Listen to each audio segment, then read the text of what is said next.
You're in Braves country.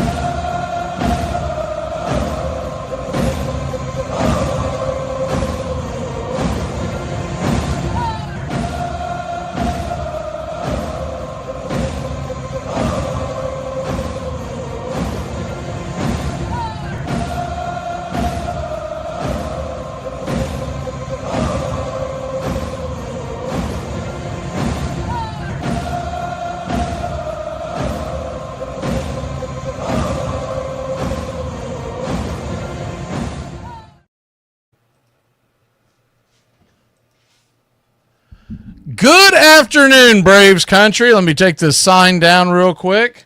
Hope y'all are having a great day as we are just about set for pitch-by-pitch, play-by-play of your Atlanta Braves. It's kind of a big day today if you look at the grand scheme of things, the way the Atlanta Braves are going to be doing. Because if you're looking at the big picture, we got two guys that are pitching today that are going to be fighting for starting positions. They flip-flop back and forth. Now they're saying it's Ian Anderson starting and Grant Holmes will come out of the pen. Last night they were saying Grant Holmes was getting the start and Ian Anderson was coming out of the pen. But I guess what they're going to do is they are going to make one last charge of seeing Ian Anderson pitch as a starter, see how he does, and then kind of go from there. Eventually, you're going to see both these guys pitch on different days, but that's how it falls today.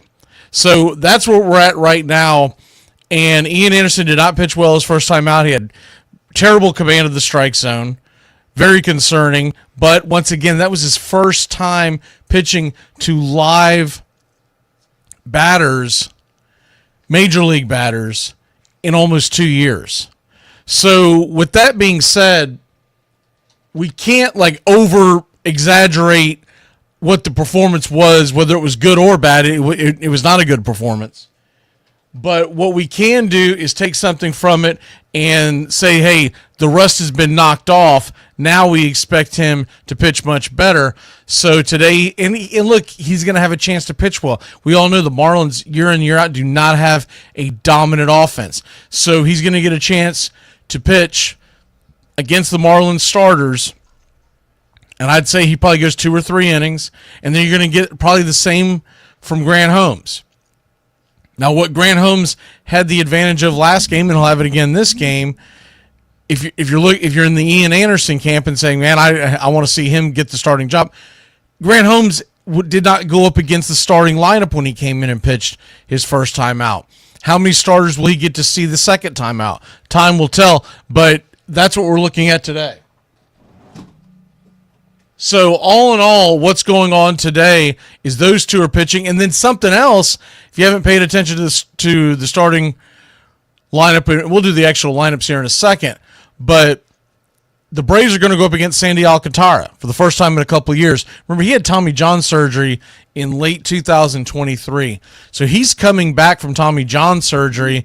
And for people who do not remember, Sandy Alcantara was a Cy Young candidate every single year. He's got filthy stuff. He's a guy that they'll eventually get rid of because they won't be able to sign him, and Sandy Alcantara will probably be a damn Dodger or a Met or something. But right now, he is in the starting rotation for the Marlins, and we'll see how he pitches. Now, I do know this. I caught his first outing a couple of days ago. I guess it was last weekend. It was either Saturday or Sunday that he pitched. Nonetheless, he looked good. He looked damn good. Now, will he have any? How can he carry that into the beginning of the year? Will there be any hiccups with coming back from a big injury like that? Ian Anderson essentially is coming back from the same thing. The difference is Ian Anderson has been gone a little longer than Sandy Alcantara. So Ian Anderson came back last year after almost 2 years of being down, and then he had a hard time coming back. And I honestly think, and they said that this motivated him in the offseason.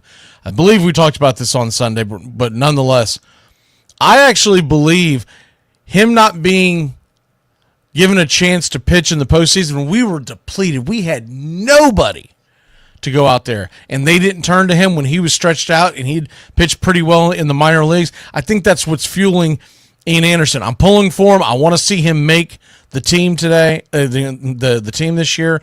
Remember, once again, he's out of options, so you can't send him down to the minor leagues. You have to put him through waivers, and someone's going to grab Ian Anderson through waivers, so most likely he's going to make the team. Question is he a starting pitcher, or is he going to be our long relief guy, go out there and just eat innings? That's the worst case scenario for Ian Anderson, because he's never really going to get right as a starting pitcher in 2025 if he doesn't start off in the starting rotation, because he won't stay stretched out. He'll end up going in, making appearances 1, maybe 2 innings at a time. And eventually what he'll do is he'll lean on his 2, maybe 3 most dominant pitches and try to get through that so that he's contributing to the team. That's just the way the game works, right? And with all that being said, that's not what we want. That really is not what we want if we are looking at the big picture. But that's what we're looking at today. The starting lineup, we're going to hit that here in a minute. I've seen a couple people asking about that as we're live on Facebook. We're live on YouTube. Of course, that's the big one if you're not tuning in to our YouTube channel. If you're listening to us on external radio, you can find us on youtube.com/@BravesCountry. It's Braves Country Radio is what you're looking for, and we are live. Okay. Couple other things to go over. They sent Daniel Davis down to the minors, and we didn't even see him make an appearance. So he's already been sent down to. They originally said that the AAA Gwinnett, but there's a good chance that they could be pushed down a tad further. Other than that, there's not a lot to go over other than the fact if you are curious on the betting market today, I did jot those down because I know there are some people out there that do it even in spring training. The Braves are plus 1.5, and that gets you on a minus 180. The Marlins are minus 1.5 run line, plus 140, and it's because the Marlins are at home and the Braves did not send all their starters over on the trip. So you're going to get a chance to see a lot of the baby Braves today. Sean Murphy is in the lineup. My pick to click today, though, is going to be Nick Allen. He's hitting leadoff. Now, I hope we see quite a few at-bats by Nick Allen, but you're going to have, as far as names that you're going to be very familiar with in the lineup today, Drake Baldwin is DHing. Sean Murphy's in the lineup.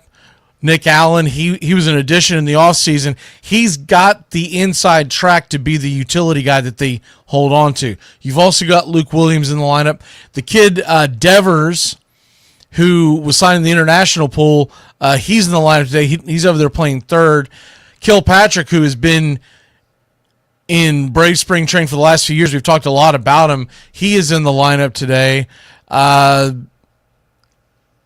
Once again, if you're just joining us, we're expecting for Nick Anderson to start the game and Grant Holmes to piggyback, and then we'll see who else they put in. If you did not watch the game last night on it was Braves Nationals, and it was the first one done by the Gray TV. Oof, buckle up, because I wasn't able to bring you the game, so I was actually watching / listening to it. And it was not a good broadcast from the standpoint. I'm not going to get on to the guys that are doing the games. They're usual guys in the TV booth. That's not what I'm talking about. I'm talking about the production. I ended up having to mute it. I couldn't listen to it because all you could hear was shuffling of feet because they had the microphone so low to the field. That's all you heard were the cleats banging all over the clay. So what it sounded like the entire time was someone skidding their shoes across gravel. So I ended up muting the damn game. I was like, I can't even listen to this crap. And there's a couple other things that they did. We'll probably talk about it more as the game goes on. But I noticed today when we were getting set up and I was putting putting the game on several different devices. I had to reload it, so you might have to do that. Just realize you might have to reload the device because whoever's running the show on the technical side of it, I'm not talking about the cameraman, I'm not talking about the folks who are giving them the play-by-play. I'm talking about the people who are pushing buttons. They have screwed up several times, and that was just in the first broadcast. I get it, they're new, but something that was brought to my attention today that I don't know, and people are going to be able to give me more of an insight that live in Braves country. They weren't able to get the game. Now, I'll be moving towards Braves country mid-season, so we'll see how that works out there. But I've got a couple other tricks up my sleeve to be able to get the game. But the point is, they weren't able to get the game because it was blacked out because Gray chose to black it out. And that's not typical for spring training ball. And so you're already getting those games being played. And if people aren't familiar with what the Gray Media is, it's a local cable company, and they want the rights to just carry those games, and that could be a problem with people living in the area. So however you consume your cable, if you're living in the Braves country area, you need to investigate it because you might be without, I think they've got a dozen, maybe even 13 games that they're doing this year on the regular season, and I don't know how many, because they haven't been really transparent. I don't know how many are just solely on that, or are you going to be able to get the regular season ones on the FanDuel app that you can get through Amazon Prime. All right, we're going to step aside real quick. When we come back, we're going to have pitch-by-pitch, play-by-play of your Atlanta Braves right here on Braves Country.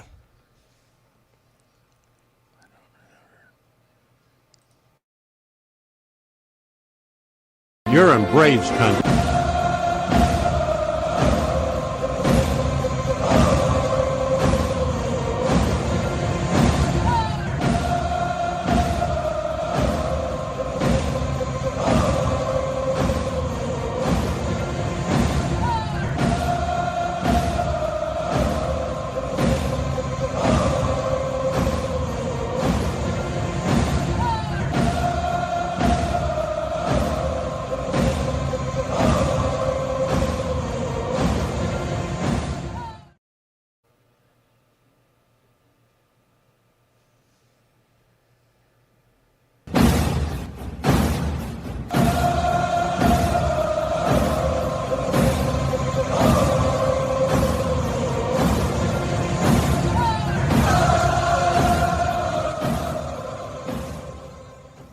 On a beer? 7 o'clock in the morning. Scotch? Hey, howdy, hi, and how the hell are you? Pull up an armchair, girls and boys, and join us for Braves Country Baseball. You're listening live, and the scene is the Grapefruit League down in Florida. We're set to bring you pitch-by-pitch, play-by-play of your Atlanta Braves. Hi, I'm Mac Magee. Here's your starting lineups for today's action. Leading off and playing second base for your Atlanta Braves, it's Nick Allen. Batting second and playing left, Luke Williams. Batting third behind the plate, Sean Murphy. Drake Baldwin is your designated hitter, and Carlos Rodriguez is in right field. Cairo is at short and batting sixth. Devers batting seventh and playing third base. McCabe batting eighth and playing first. And Kilpatrick is in center field and batting ninth. Ian Anderson is on the mound today, and he is expected to be piggybacked by Grant Holmes. For the Miami Marlins on the mound, it's Sandy Alcantara. He has not given up a run in the spring, in the short spring that he has given so far, 2 innings. Jesus Sanchez is in right field and batting leadoff. Bride is at first and batting second. Stowers, the designated hitter, batting third. Myers in left field and batting cleanup. Hicks is behind the plate and batting fifth. Batting sixth is Norby and playing third. Sanoa is batting seventh and in center field. And Acosta is the shortstop and batting eighth. Sema is batting ninth and playing second. We'll be right back in a flash. First pitch is on the way. Pitch by pitch, play-by-play of your Atlanta Braves right here.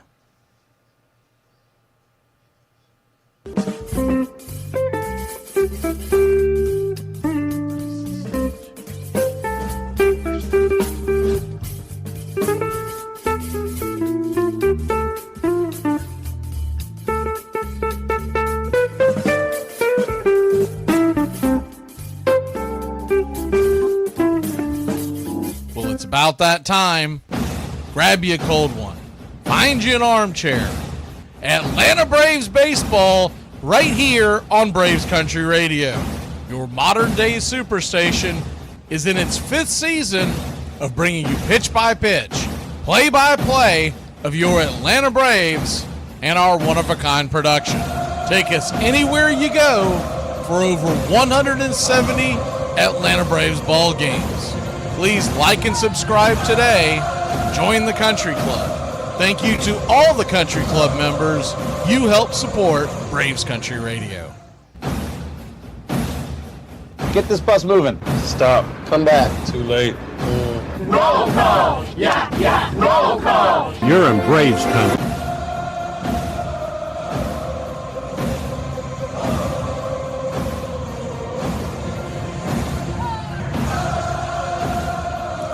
Good afternoon, Braves Country. Those who are in our chat, good to see you, Lane. Good to see you, Hellion. John. Kenneth. Robert. I think that's all I see so far. I thought I saw one or two more, but if you're in our chat, go ahead and jump in. Say hi. Love to hear from you. Love to see you.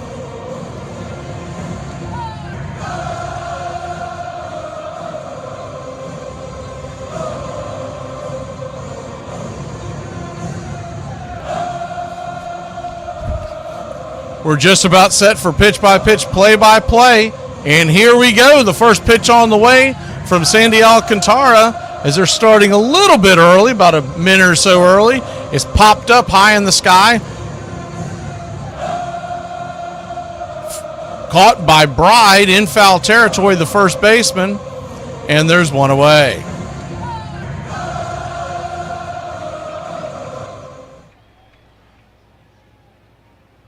One down.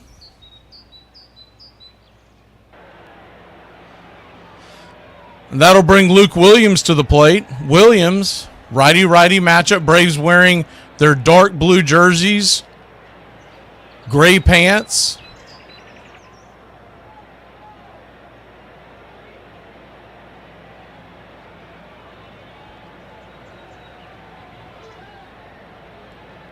The 1-0 is followed up with another pitch that misses. It's 2-0. It's one thing you'll see with spring training is that they will start the game not on time, sometimes early, sometimes late, and it throws us off.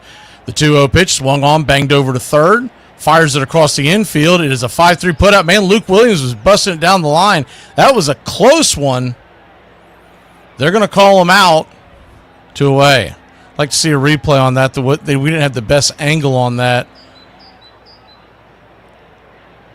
Once again, this is being carried by Grade TV, and we've already seen one thing I've already seen that has changed that is interesting. Last night they had this goofy Grade TV splashed across the screen on the right-hand side. They do not have that today.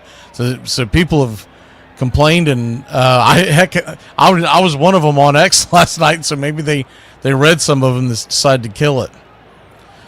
First pitch on the way is high and inside to Murphy. 1-0. The 1-0. Fouled back. Evens up the count. Righty-righty matchup. Marlins in their spring training uniforms, white pants. As the 1-1 is a fastball right there at the knees on the outer edge, 1-2. White pants, aqua top and hat with Marlins across the chest. Braves are in the gray pants, blue top. Spring training uniforms with the dark blue and Atlanta across the chest in white, tomahawk underneath as the 1-2 is in the dirt, 2-2. So a 2-2 count. Alcantara, number 22, coming set, and he will kick and fire. Down in the dirt, good take by Smurf.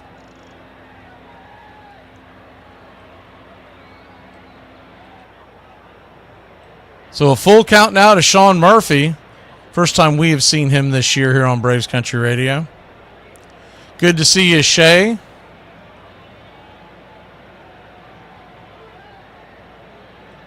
Alcantara fires away, swung on, lifted down the line, foul, and out of play. We'll do it again.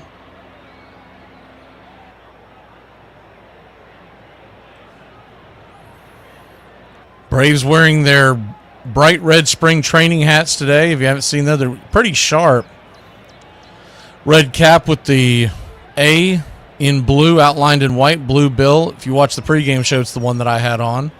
Very similar to it. I bought the trucker side. I don't like the fitted hats. The payoff pitch again. Down and away, ball 4, but they want to challenge it. The catcher is going to challenge the call. Hicks is allowed to challenge the call, and so this will be your first ABS challenge, and it looks like, yep, they won the challenge, so that'll end the inning. 3 up, 3 down. That's your first taste of robo-umps. We'll be back in a flash here on Braves Country. You play to win the game.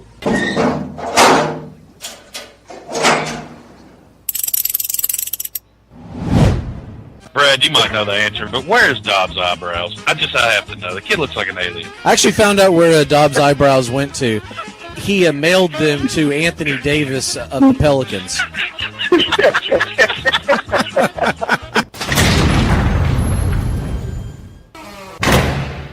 Before we start eating, just go around the table and say what we're thankful for. I'm thankful that in 4 minutes the Cowboys game is going to be on, and everyone is going to shut up. Okay, it kind of needs to be about family. I'm thankful that in 4 minutes the Cowboys game is going to be on, and my family is going to shut up. We're never gonna make it into a World Series ever again. We're never gonna make it now. That's not fair. I hate the damn Dodgers. Freddie Pippen can burn in hell. Stick with Mookie Betts and Clayton Kershaw. Armchair.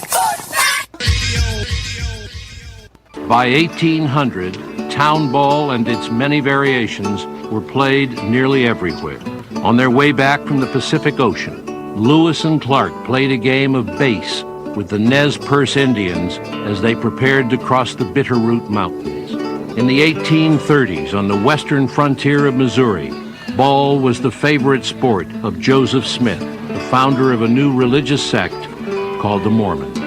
But back east in Cooperstown, New York, city fathers passed an ordinance restricting play after merchants complained about too many broken windows. Meanwhile, in New York City, they were starting to play a brand new version of the game.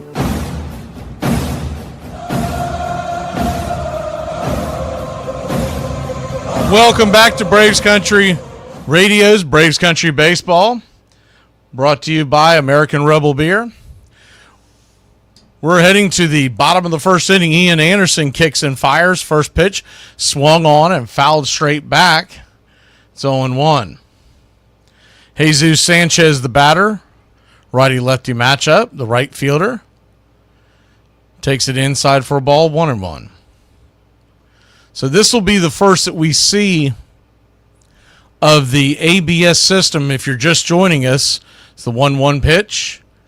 Right there inside for strike 1-2. And if you weren't with us in the first game for the explanation, they can challenge, they meaning the catcher, pitcher, or batter, is the 1-2 offering from Ian.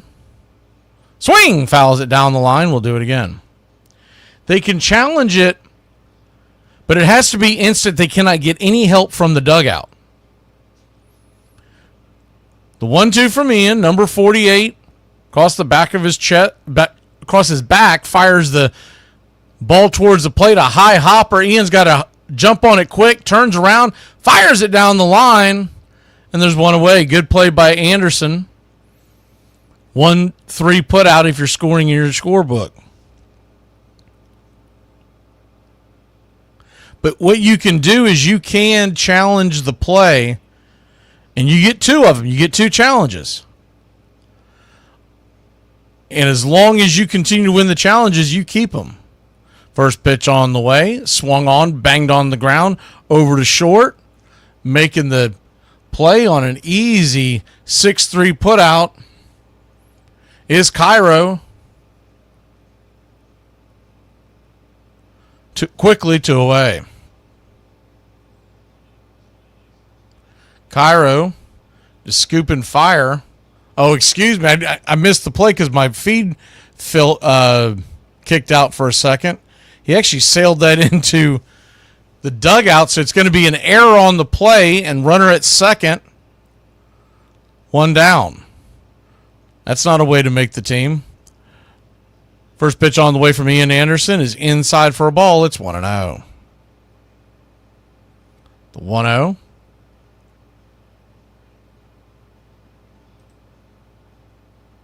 Stowers, the batter, the designated hitter, left-hander. Takes the 1-0 pitch outside, 2-0. So a 2-0 count.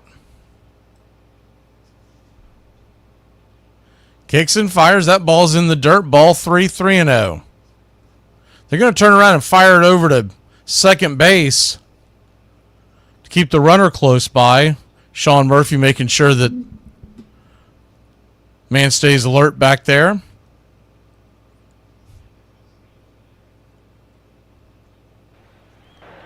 Braves nothing, Marlins nothing, bottom of the first inning.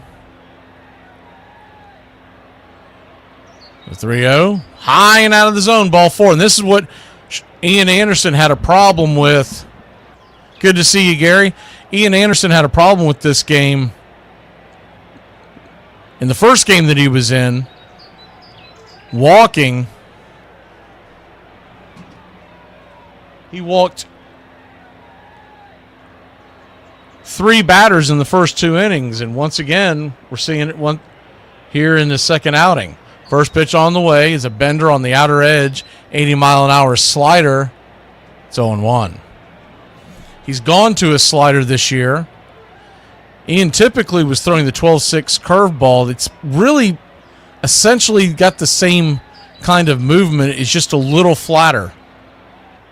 0-1 in the dirt, 1-1.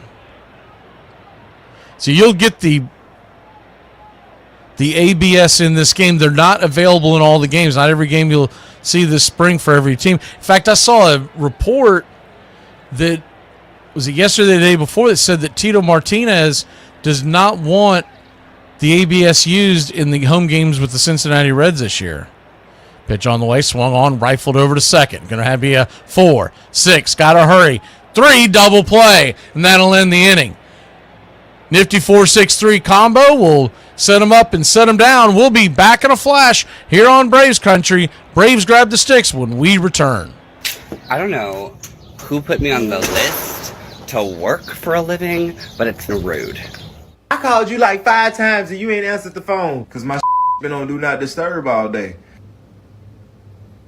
Well, people can't get in contact with you if you always got your on Do Not Disturb. I know, ain't it just wonderful? That's the point. Here are some facts about Ireland that you may not know. Fact number 1. There are more Irish people abroad than there are in Ireland.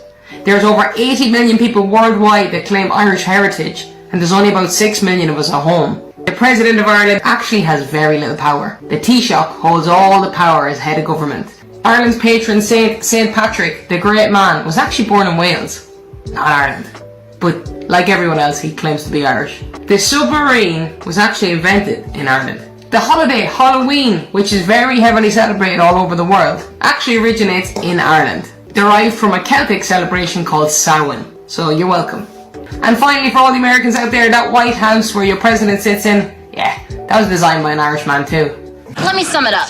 Twitter's stupid, and Instagram is Twitter for people who can't read. The magnitude of the conspiracy stunned the baseball world. The Louisville Grays suspended the accused players, who claimed they had only done it because their owners had failed to pay them their wages. Devlin was brought before National League President William Hulbert. Devlin was in tears. Hulbert was in tears. I saw Hulbert take a $50 bill and press it into the palm of the prostrate player. And then I heard him say, "That's what I think of you personally. Damn you, Devlin, you are dishonest. You have sold a game, and I can't trust you. Now go and let me never see your face again, for your act will not be condoned so long as I live. Albert Goodwill Spaulding."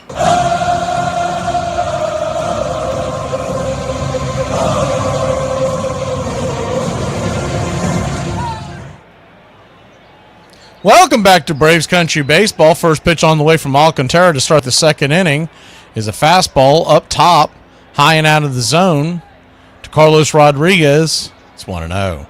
Righty-lefty matchup. Alcantara kicks and fires. Swing! Rifles that down the left field line. That's going to be a worm burner for a base hit. And Rodriguez will slam on the brakes at first, but it'll be a leadoff single for your Atlanta Braves. Good hard hit ball. Speaking of the Reds, I was talking about how Tito Martinez says he was not going to participate in the ABS system in home Cincinnati games, which he has the choice to do. Appears that Johnny Bench is at the stadium today for the Marlins game. First pitch on the way, swung on, banged on the ground. It's going to be a 3-6-1. Attempt at a double play, but the runner does look like that he beat it out. Cairo busting it down the line. So it should be a fielder's choice as it is. So if you're scoring on that, that's a 3-6 put out. And Cairo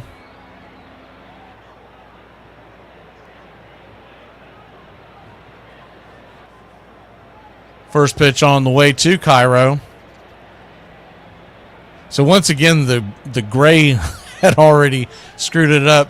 That is actually Rodriguez on second. Baldwin, I thought that was Baldwin. I thought I recognized his face, but I didn't want to misspeak. Baldwin got the single. Rodriguez got the force out, and Cairo now batting.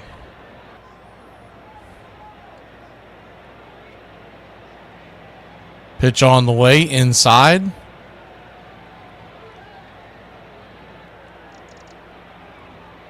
Misses for a ball. It's 2-0. So a 2-0 count. Braves nothing, Marlins nothing. We'll get it together. Spring training for them as well. The people doing the production out there. 2-0 pitch, swung on. That ball is banged into right field. That's going to get through for a base hit. And your Atlanta Braves got something cooking. The runner at first goes to second. He had to hold up as the Marlins quickly got the ball back in.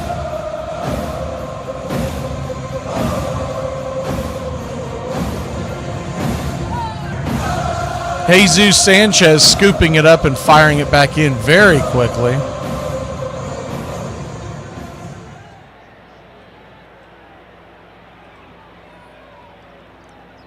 That'll bring Devers to the plate. Devers, righty-lefty matchup. First pitch on the way, swing and a miss. Jose Devers, 25 years old. It's 0-1. He's out of the Dominican Republic.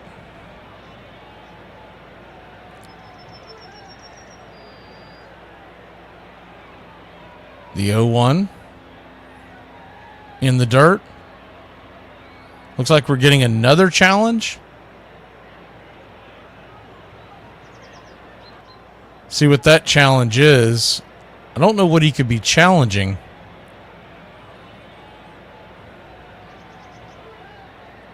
I guess they're saying that pitch might have hit the zone as well. It looked lower than that, but I guess when the catcher dropped it, it looked worse than what it was. They did not get it. That was a quick. So you'll see how quick these ABS challenges are.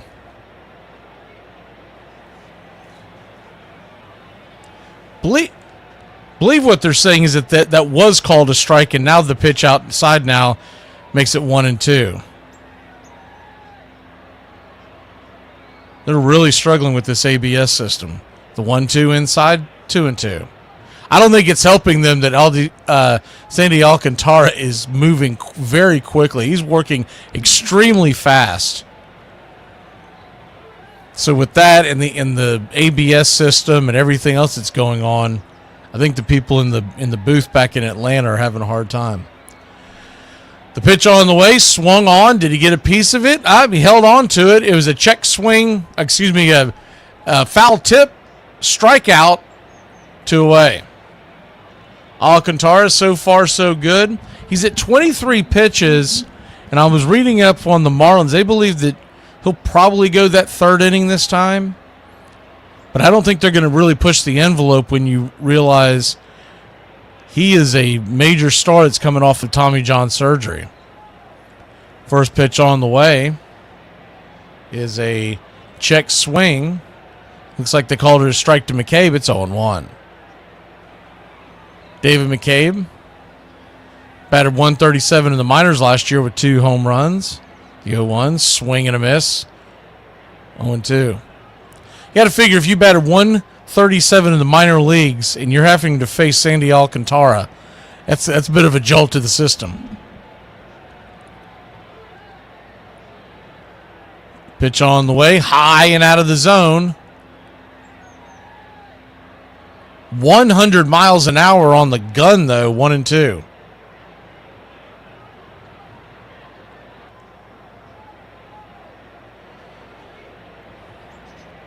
One-two. Swing! That ball's lifted. Foul down the left field line. Will it stay in play? It will not. It'll bend into the seats.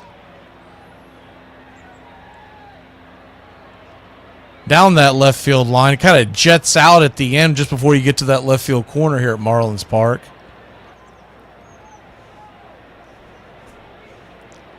Beautiful day here. Doesn't appear to be much cloud in the sky, if any. Bright sunshine. Remember, the Braves had such trouble with the ball with these same conditions the other day. Pitch on the way is in the dirt. It's 2-2.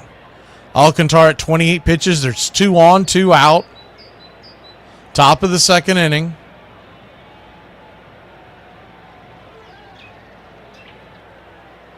Kicks and fires. Swing! Fouls it back. Do it again.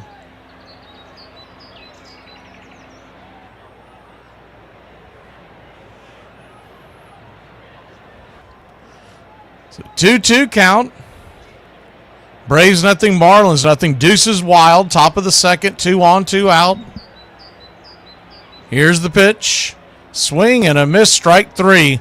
Bottom dropped out of that sinker, and that'll end the inning. Braves put a couple on, but can't get them across. We'll be back in a flash. Bottom of the 2nd we go. Marlins, Braves, scoreless. Bottom of 2. What do you say when someone says you're not my cup of tea? I drink coffee anyway, so. We're dog owners. We're gonna say the word naked anytime we take off our dog's collar. Someone's naked. We're dog owners. Of course we're gonna wake up to diarrhea on the floor at 2 in the morning. We're dog owners. We're gonna wait outside in the freezing cold for 5 hours for our dog to do their business, but instead they're gonna sniff every blade of grass. We're dog owners. We're gonna pay the vet over $1,000 just to find out that our dog has a little tummy ache. We're dog owners. If you ask to see a photo of our dogs, we're gonna show you way more than just one. In fact, I have a whole presentation ready, so you better sit down. We're dog owners. Of course, they each have their own personal stockings for Christmas. If your name is Becca and I can't call you Becca, I don't want to be your friend. I love King Kelly. I just love King Kelly. It's one of the great stories, my favorite. Is a day when he was sitting on the bench. And the rule at that time was that if you wanted to substitute for a player, all you had to do was announce yourself. So a foul ball comes in the direction of the bench. Kelly stands up, yells out, "Kelly now catching for Boston." Catches the ball, and it's recorded as an out.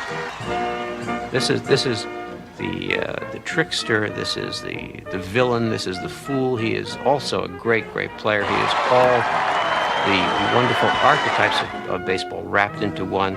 And he also managed to drink himself to death before he hit the age of 40. So that's also an archetype, alas, in baseball. You're listening to Braves Country Radio, your home for the classic call of Braves Country Baseball.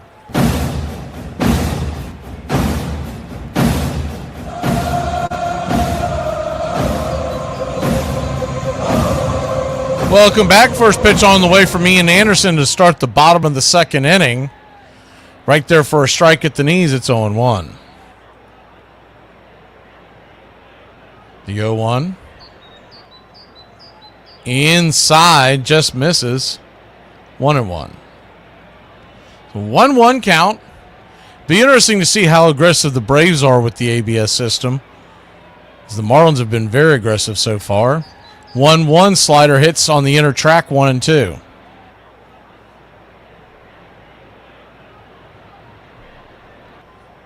One-two, swung on, banged on the ground over towards second, scooped up, flips it over to first. It's going to be a 4-3 putout. Good defensive play over there by Nick Allen, newly acquired. You're going to see a lot of baby Braves in this one today. What you're really, if you're looking at the big picture of the Major League club, what you're really interested in today is how do these pitchers fare. First pitch on the way to Connor Norby. It's outside for a ball. It's 1-0. Pitch on the way, swung on, chopped over to third. Devers has it, fires it over to first. It's going to be a 5-3 put out, quickly 2 down. Ian Anderson, by the way, if you're wondering, is at 19 pitches. Devers, by the way, at one point was a Miami Marlin. Played a couple of years, 41 at-bats in 2021, and he came back up for just one game, or excuse me, a few games, but only 4 at-bats last year. So not much of a sample size to go off of. First pitch on the way to Sanoa. Outside for a strike. It's 0-1. The 0-1 swung on, popped up high in the sky, and that is a very quick 1-2-3 inning. Something that Ian Anderson, I'm sure Brian Snicker want to see as well. We'll be back in a flash. The Braves grab the bat, scoreless at the Marlins. The Almighty says this must be a fashionable fight. It's drawn the finest people. People say that, oh, you want to be different so bad, you want to be different so bad. No. I would much rather fit in and be liked. But there's something wrong with me psychologically. Nice to meet you, Meg. Wow, you've got a great voice. Would you record my outgoing voicemail message? I'd be happy to. And could you make it sound like one of your truck commercials? If you're looking for something rugged, something durable, something with an endless supply of gas and a tailgate made for dumping, then you must be looking for Meg. Meg might not be much to look at, but with 2 different shape airbags, Meg is one ride you won't mind taking out to the middle of nowhere and giving it your all. She's road ready and road hard. Kindly leave your go-by and Roman numerals at the sound of the chow bell. Let's keep the Dodgers in Brooklyn. Our house is not a home without some... One summer day in 1839 at Cooperstown, New York, on the shores of Lake Otsego, the local academy was playing a game of town ball against Green's Select School. The rules of town ball were so loose that every hit was fair, and boys sometimes ran headlong into one another. That day, an academy player named Abner Doubleday sat down and on the spot drew up the rules for a brand new game and called it baseball. Abner Doubleday would eventually become a hero at the Battle of Gettysburg, and his game would become the national pastime, or so the legend has it. Abner Doubleday really was a distinguished soldier, but he was at West Point, not Cooperstown, that summer. Never claimed to have had anything to do with baseball, may never have even seen a professional game. Braves Country Radio, your home for the classic call of Braves Country Baseball.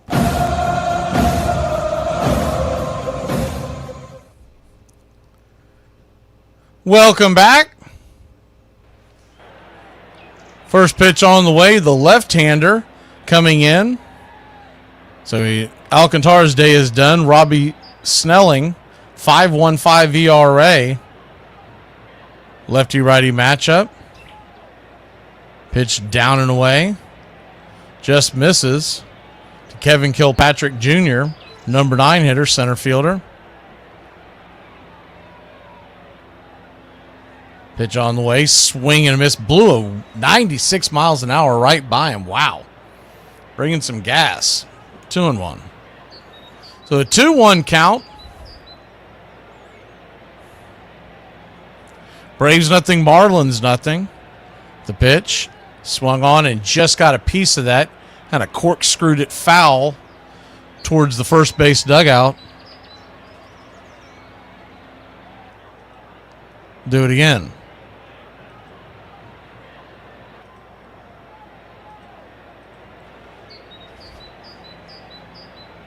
The pitch on the way, high and out of the zone.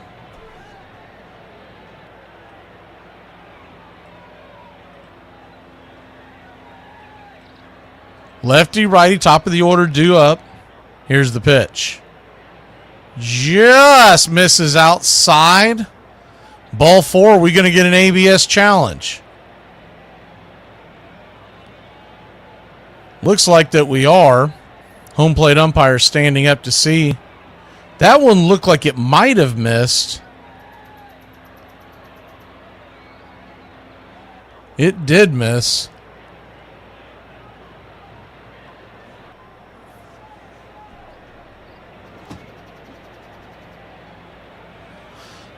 So Kilpatrick stands on first. That should be Marlins down to just one last challenge now. First pitch on the way to Nick Allen is outside for a ball. It's 1-0. The 1-0.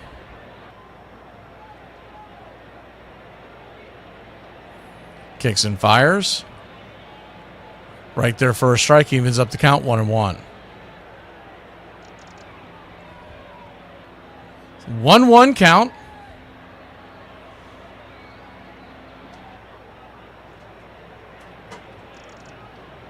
Swung on, and that ball's lifted high and deep into left field, fighting the sun. He can't fight it. That ball's going to get down for a base hit. Once again, we'll get a sun-aided single, and your Atlanta Braves. Got runners on first and second, nobody out. Left fielder out there having a heck of a time. Myers eventually just put his hands up and said, I don't know where the hell it is. It's one of those things where you hope it doesn't hit you in the face.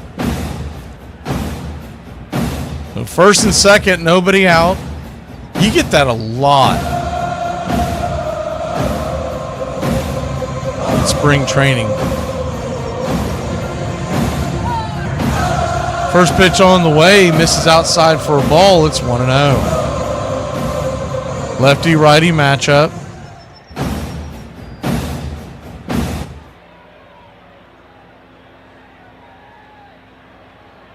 Kicks and fires.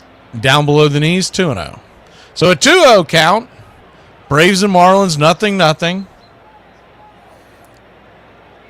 You know, if one of the reasons why you get these problems, the games are all taking place with the sun high in the sky. You don't get as many. And then also, if you look at the configurations of a minor league stadium, is they're going to go out and have a quick chat, a little bit of a powwow out there on the mound. If you look at the configurations, there's not a lot of blockage of the sun on these spring training stadiums. They're very flat and they lay back, so the sun just smacks you in the face. And to Myers' credit out there in left field, he did everything right. He had his sunglasses, bill down, got to the spot early, and then he's like, I don't know where the hell it is. Back to the action, pitch on the way. Swing and a miss. 2-1. 2-1 count. First and second, nobody out. Turns around, flips it over to second to keep Kilpatrick close by. Remember, Kilpatrick's got a lot of octane. He's got some speed. the young center fielder. He's always going to have a hard time cracking into the big leagues because he plays Michael Harris's position. But he's a good, solid outfielder that someone may take a stab at down the road. 2-1 pitch is another slider in the dirt. 3-1. 3-1 count. Kicks and fires. Down below the knees, ball 4. There's a bit of a pause as the catcher tried to frame the pitch. Doesn't look like they're going to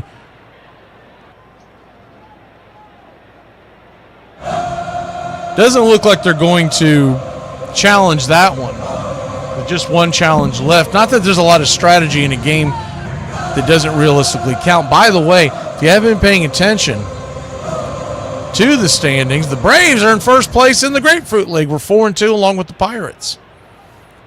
First pitch on the way to Sean Murphy. Smurf takes it outside for a ball. It's 1-0.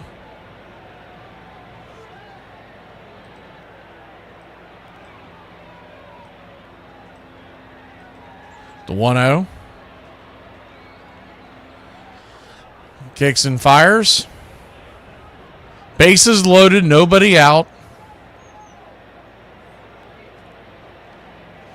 Standing on deck is Baldwin. The pitch, down and away. That'll make the count 1-2. Baldwin, his first time up, slapped a single down the left field line.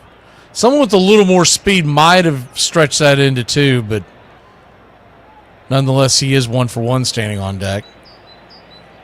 The pitch on the way. Down and away, misses.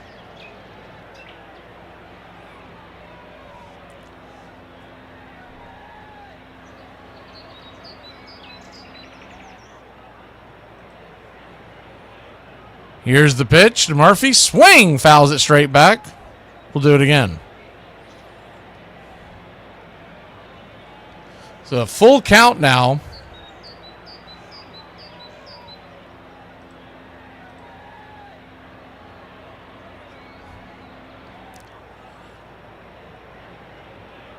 Pitcher comes set, kicks and fires, swing and a miss, strike 3. Murphy with kind of a half-hearted check swing through the zone. 1 away. You'd like to see some signs that Smurf's not going to have the same bad year that he had last year. Though this is spring training, you want to see guys like him and Olsen and other guys that have struggled last year to really get off on a good foot. First pitch on the way to Baldwin, lefty-lefty matchup. Couple of southpaws squaring up. He called for an inside strike. It's 0-1. Fastball by Snelling. He's hitting mid to high 90s on all his fastballs. The 0-1 inside. Bender pushes Baldwin back off the plate a little bit. 1-1. So a 1-1 count.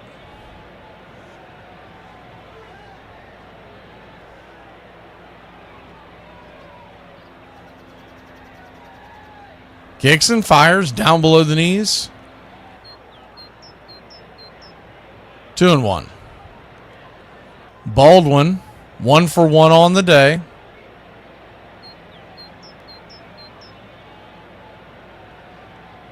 Braves nothing, Marlins nothing. Here's the pitch. Swung on. Fouled straight back. 2-2. Appears that Shea can't read the screen for some reason. I don't know what's going on with that, but if y'all can help him out. The 2-2. Bases loaded. Pitch from Snelling. Swing! That ball's hammered over towards first, but foul.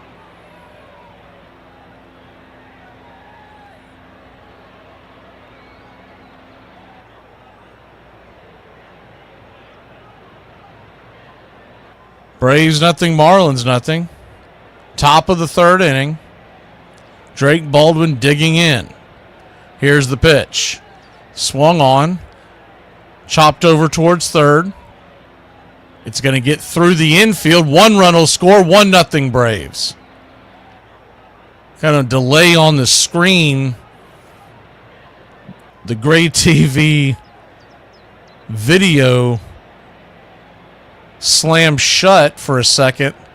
I don't really understand why either, because as they showed the replay, there's not a glitch, but there was a glitch in the screen. Braves Baldwin gets an RBI single. Such a sharply hit ball out there to left field that it was hard for the man on second to get going, so they kept him where he's at. And that's going to do it for Snelling. Man, he did not fare well. He got one out and gave up a run. He's responsible for all three men on base. We'll be back in a flash here on Braves Country.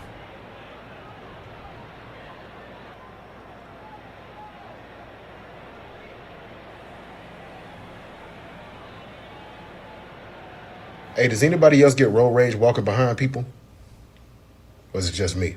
This is the career of Dave Winfield. He didn't reach his full height of 6 feet 6 inches until his senior year of high school. Most people know him as an outfielder, but in 1973 he was named All-American and voted MVP of the College World Series as a pitcher. Not only was he drafted 4th overall by the Padres, he was also drafted by the Atlanta Hawks, the Utah Stars, and the Minnesota Vikings. After being drafted, he was immediately placed in the San Diego Padres starting lineup. He never played a game in the minor leagues. In 1977, he appeared in his first All-Star game at Yankee Stadium. From 1982 to 1988, he drove in 744 runs and made the All-Star team every season. After signing with the Blue Jays, he became the 3rd oldest player to hit an extra base hit in the World Series at the age of 41. Next, he spent time with the Minnesota Twins, where he collected his 3,000th hit. He had a cannon for an arm, and no one dared run on him. This is evident by his 7 Gold Glove awards, 2 as a left fielder, and 5 as a right fielder. In 2001, he was elected to the Baseball Hall of Fame. He holds the distinction of being the first player to go in as a Padre. And don't forget, he wasn't afraid to charge the mound against Nolan Ryan. I swear, if I could go back in time and tell the woman that stood up for our right to work,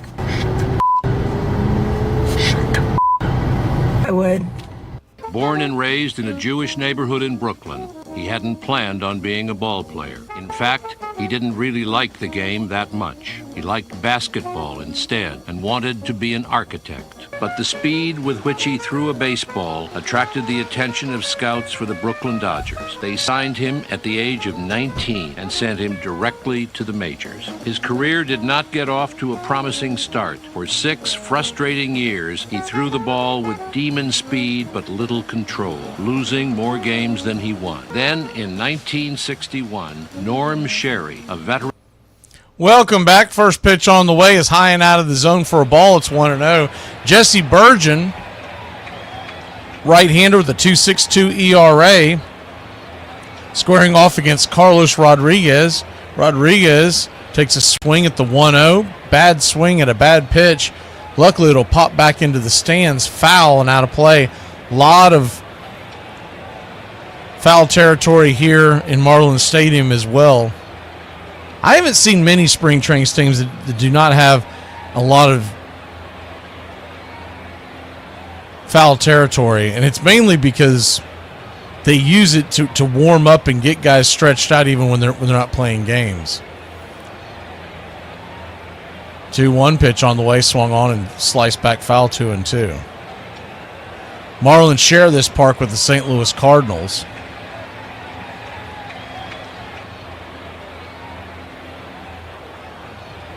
The 2-2. Swung on, foul back. We'll do it again.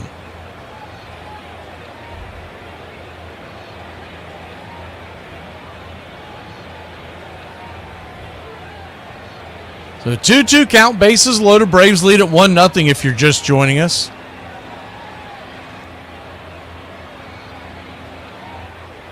Pitch inside, down and in. Full count. Drake Baldwin got the RBI. The run was scored by Kilpatrick. He led the inning off with a walk. Bases loaded, full count. Comes set, the payoff pitch. Swung on, roasted down the line, foul. And if that thing had eyes, we might have scored all 3.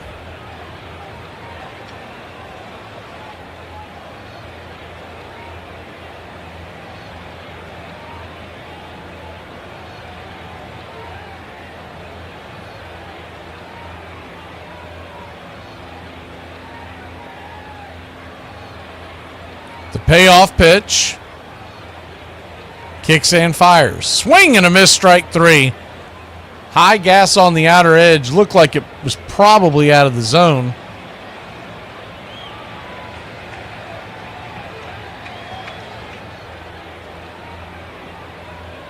Two down.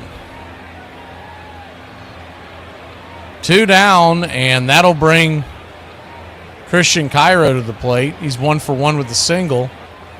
First pitch on the way, kind of a check swing. Swing. It's 0-1. Braves would love to get a couple extra runs here.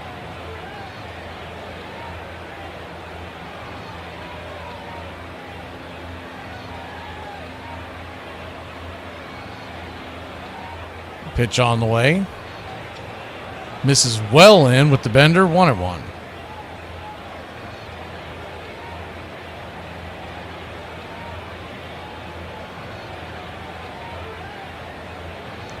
One count. Kicks and fires. Misses. 2-1. That one almost went to the backstop.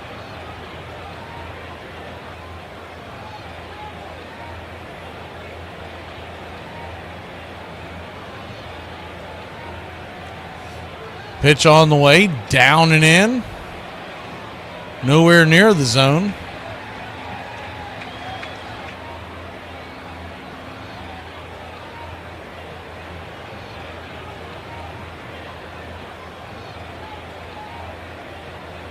Bergen comes set and just misses the outside, hits the outside part of the zone. Cairo is ready to head on down to first.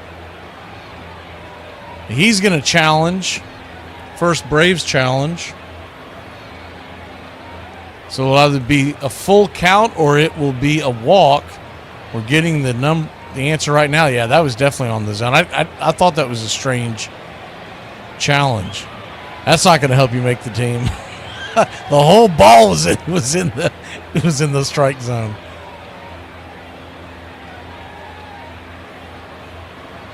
That's going to go into his the scout's report of he doesn't know the zone. The 3-2 swing, fouls it straight back.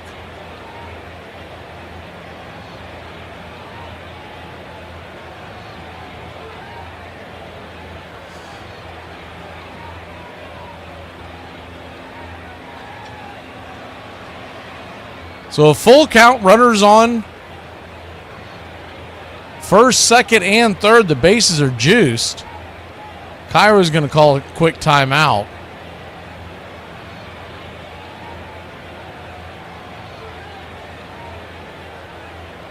Bases loaded, 2 outs. The Braves do have 1 in. We got ducks all over the pond. Here's the pitch. Swing, fouls it away. Burgeon on to try to clean up the mess of the lefty that came on for the Marlins after Sandy Alcantara pitched 2 great innings, 3 strikeouts in Sandy Alcantara's 2 hitless innings. Snelling came on and could only get 1 out.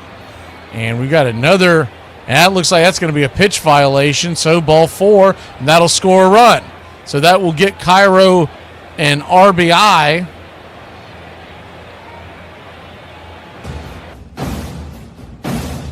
And that'll keep the bases loaded. 2-0 your score.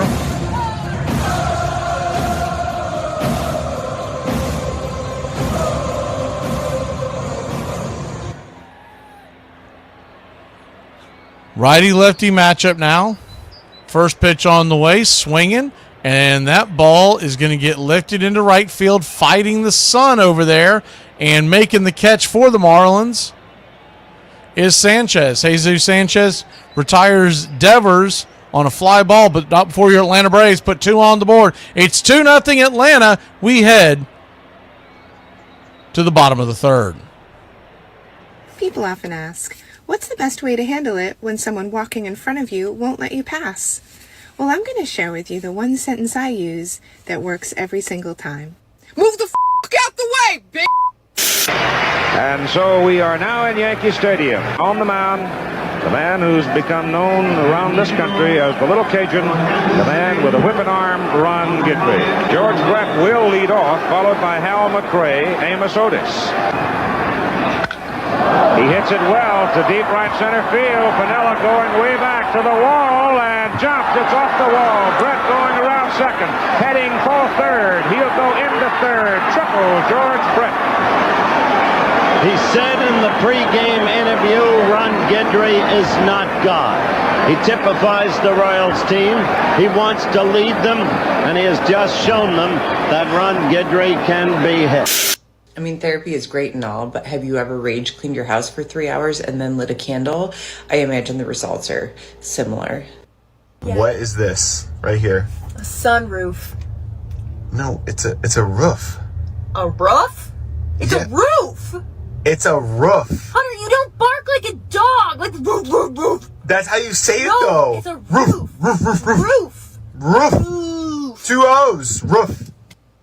In your case, Zeke, I realize this isn't fair to ask you to narrow it down to a single moment, but an all-star memory for you? Well, it would have to be 1966 for me, Bob. The St. Louis Cardinals invited me back for the All-Star game that year. I worked the concession stands on a very hot day and really didn't catch a break there either. They gave me hot chocolate. I mean, I couldn't believe it, 106 degrees. A typical bad break, a setback for you. What a day. Hey Braves Country, this is Mac Magee with Braves Country Radio. We are bringing you pitch by pitch, play-by-play of your Atlanta Braves all year long.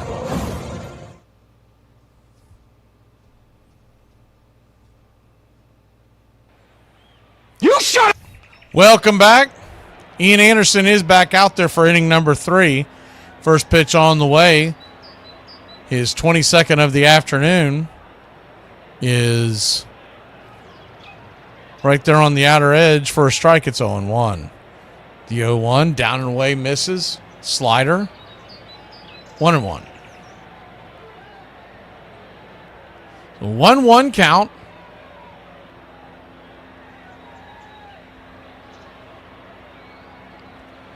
Anderson fires another slider down and away. 2-1. One thing you do remember about Anderson, if you've been a Braves fan from back when he was pitching just a few years ago, he always struggled with pitch count. Was always a nibbler, never really was aggressive from the front. You'll see as another 2-1 pitch, another slider in the dirt, 3-1. He gets it in his head that he does not want to throw someone a strike. He tries to get them to chase. 3-1. Looks like it missed just below the knees. Ball 4, and Costa will head on down to first. Braves lead it 2-0.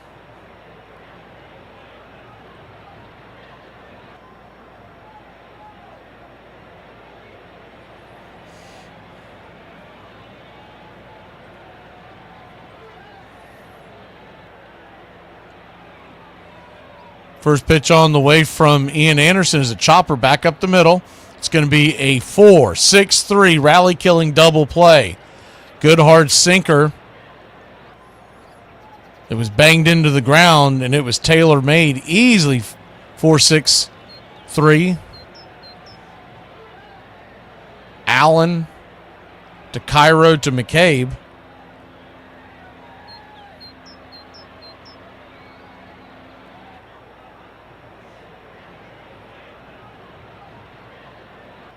First pitch on the way, swinging. That ball's going to get lifted into center field, and that's going to be an easy fly ball out. F8 in your scorecard, and that'll end the inning. So Ian Anderson could, in theory, go back out there for one more inning. He's got a low pitch count. We'll see how they play it. Braves lead it 2-0. They'll try to tack on a few more when we come back. You remember when you were over here filming for the documentary? And then you said, George, go over and talk to your kids for 10 minutes. We want to get some video. And then I'll cook these 2 tri-tips, and they were well done. If I wouldn't have had to do that, just look at that. Is that perfect or what? Look at that. You ruined my dinner, James, by making me talk to my kids, and they're here right now. I talk to them all the time. A ball and a strike to Brett. Well hit, deep right. If it stays fair, the Royals are in front. And they are. Home run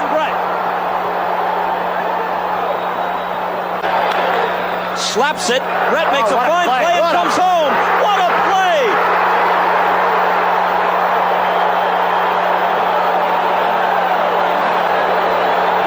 Yeah, you can smile, George. Why not? Over in the National League, Steve Garvey has 8 homers in league championship play. That's the overall record. Brett is right behind with 7, and Reggie Jackson has hit 6. That's in the playoffs as distinct from the World Series.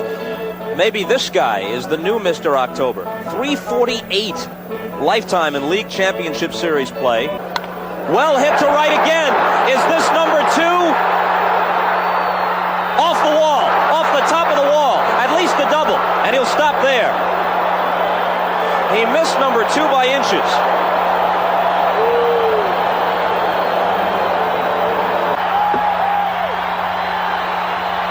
Alexander has to come to him in this situation. Wilson at first, nobody out. Well hit to left center. Back goes Mosby, along with Bell. Forget it! Home run, Brett!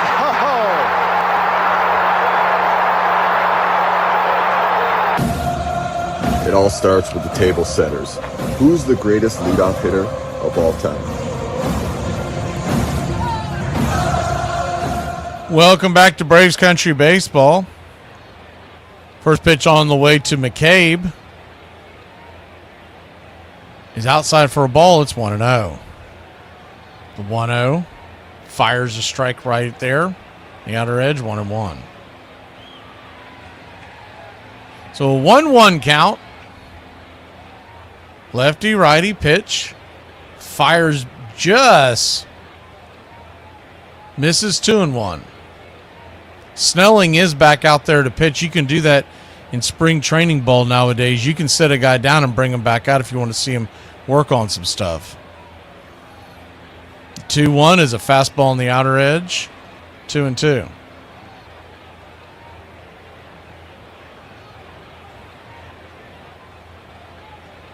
Lefty-righty matchup. Here's the pitch. Swing! That ball's chopped over towards third. It's going to be, should be an easy. It is. 6-3, put out, 1 away.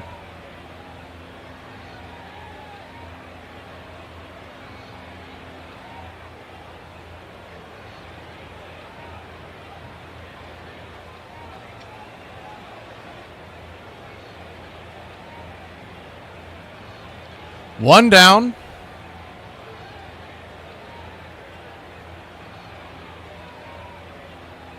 First pitch on the way, lefty-righty matchup. Kilpatrick, the batter, reached and scored his first time up via the walk.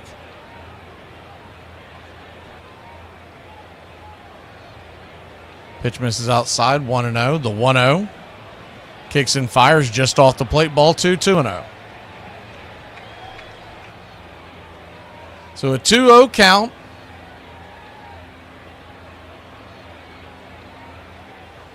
Snelling lifts and fires. Ball 3-0.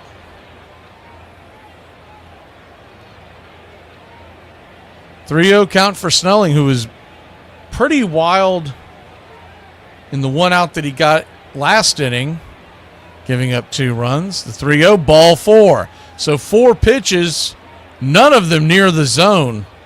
I mean, those weren't even debatable. And Kilpatrick will head on down to first with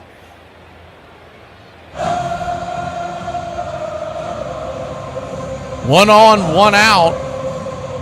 And Nick Allen, the leadoff hitter, coming to the plate.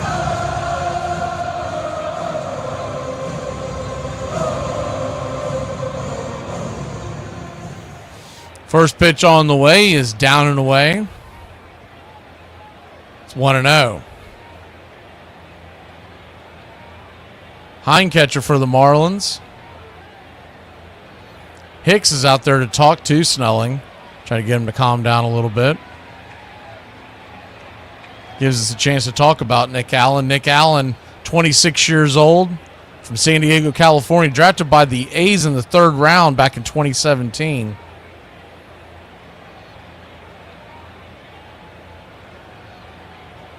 Total of almost 700 at-bats in the major leagues with the A's in 2022 and 2023. So pretty good sample size with an OPS of just 537.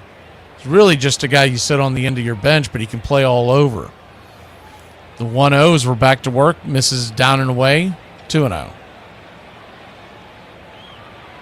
So 2-0 count. Brings it. Just grabs the edge of the zone. 2-1. Much needed strike there for Snelling.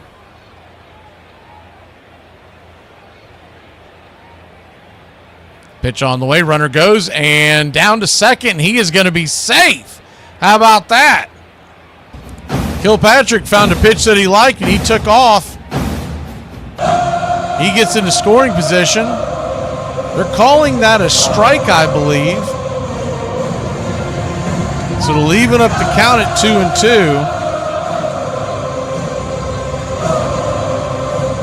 2-2 in the dirt. Ball 3, 3-2. Kilpatrick's got that good speed. It's a guy that if we didn't have Eli White in the organization, you probably would have already seen him from time to time come up to the majors for base running duties. The payoff pitch, runner at second, 1 out. Braves lead at 2-0. Excuse me.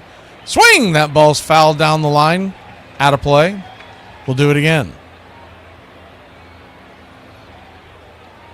Bright sunshiny day here at Marlins Park. They share it with the Cardinals. You're seeing that more and more nowadays. Last night's game was against Washington. They share it with the Astros. The 3-2 pitch misses down and away, ball 4. So that'll send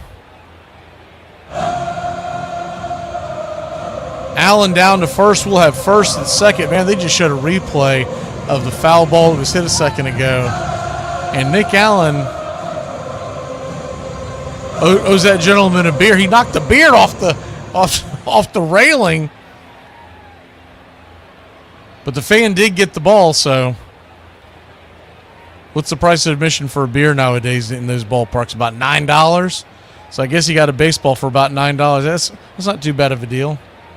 Looks like we're going to get another pitching change. Once again, Snelling couldn't get out of it. We'll be back in a flash here on Braves Country.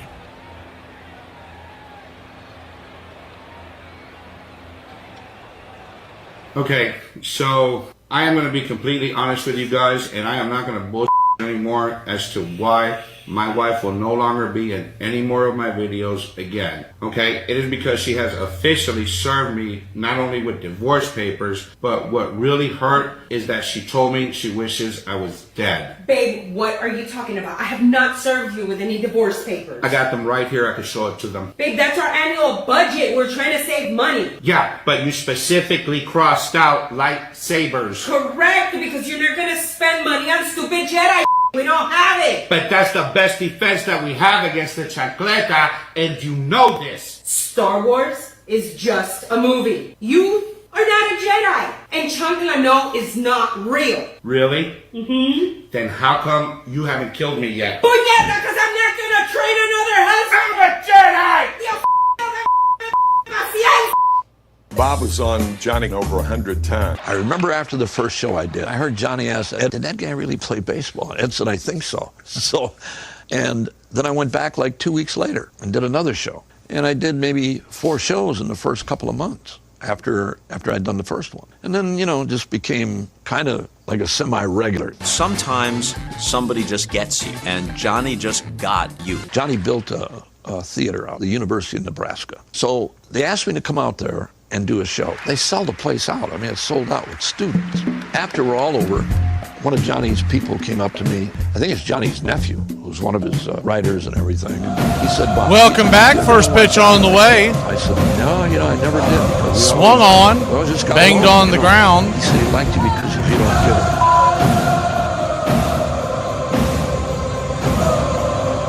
It's going to be a fielder's choice. We'll call it a 6-3 putout. Runners go to second and third, 2 outs. That gray TV, man, they just jump back into the action. They don't even let you know they're coming back from break. Second and third, 2 outs. First pitch on the way is Slider looked like it missed the plate, but Murph's not going to argue with it. It's 0-1. On deck is Drake Baldwin. Righty-righty matchup.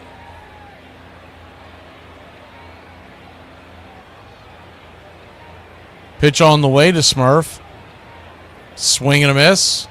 0-2. Kempner, the right-hander, is the new pitcher for the Marlins. Strangely looks like Trevor Bauer. I thought it was him at first. I was like, what happened here? Did someone finally sign Trevor? The 0-2. Inside, gets him. Smacks him right in the center of the back. Probably about the best place you can get hit. Still isn't going to feel great, and that'll send Murph down to first. Load the bases up with 2 outs.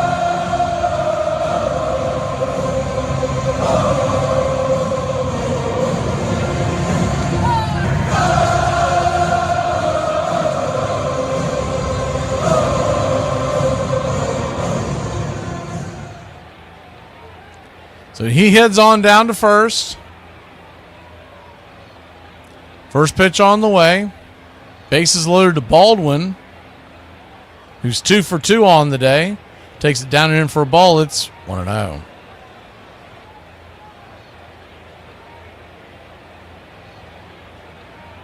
The 1-0, righty-lefty, swing, pops it up. It was underneath that one. That's going to go high in the sky, but thankfully will bend out of play and bounce off the seats over there.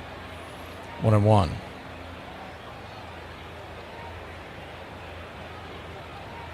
So 1-1 count. I am curious to see if we see the left-hander that we've knocked out twice already in this game. We see him again for a third inning for the Marlins, if you're just joining us. Pitch on the way, swung on underneath that one, pops it up. High in the sky, giving chase down the third base line and fighting the sun and making a nifty catch over there for the Marlins to end the inning. That was Norby. So the Braves put some on but can't score. It's 2-0 Atlanta. We go to the bottom of the 4th here in Braves country.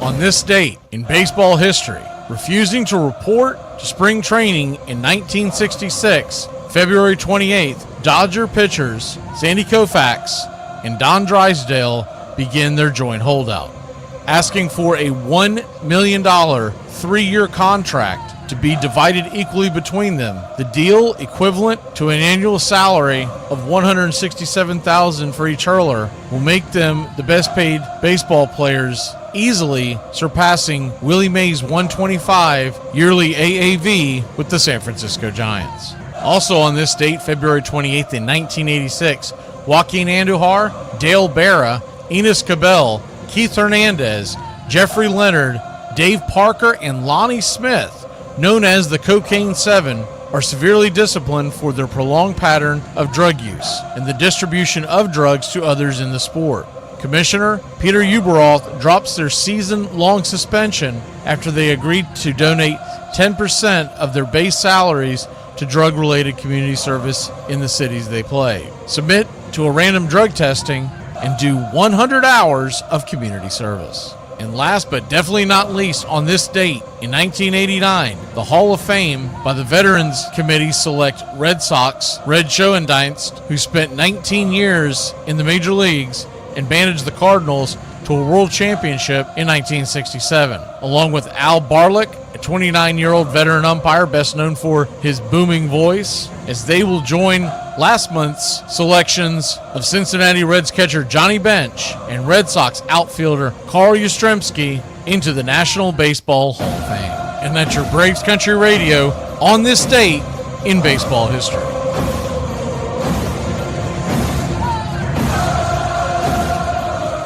Welcome back. Ian Anderson, 3 innings, 2 walks. Didn't give up any runs or hits, but no strikeouts. Not a great line, but he is done for the day. That'll bring great Grant Holmes along for the ride. He fires the first pitch. Down and in. For a strike, it's 0-1. Righty-righty matchup. Holmes versus Bride, the first baseman. Holmes kicks and fires. Swung on, chopped foul down the line. So an 0-2 count. Grant Holmes, along with Ian Anderson, looking to be the 4-5 answer to start the season. And they will probably get their chance while Spencer Strider's on the shelf. The 0-2 down and away, 1-2. If you missed the game last night, Bryce Elder did not look good. He was basically awful. And it continues with Bryce Elder this spring along with last year as the 1-2 pitch is swung on, banged over to third. It's going to be a 5-3 putout. One away. Good play by Devers over there. But as he continues to try to compete, Bryce Elder, there's going to come a point where the Braves are probably going to have to move on from him, whether it's trade or whatnot, because eventually you're going to run out of options with Elder. First pitch on the way, down and in for a ball. It's 1-0. And the problem with Elder is his swing and miss stuff just isn't there like it was when he first came up. His first 24, 25 starts, he was really good. And his last 24, 25 starts, he's been really bad.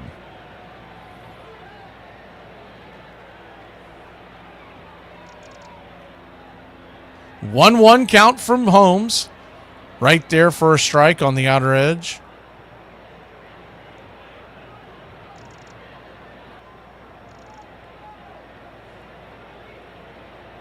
Grant Holmes last season had a 3.56 ERA. His opponent's batting average was .252. It's a little higher than what you would like. Ian Anderson comparatively had a much lower ERA and lower batting average, but that was 3-4 years ago. 2-1, swing and a miss, 2-2.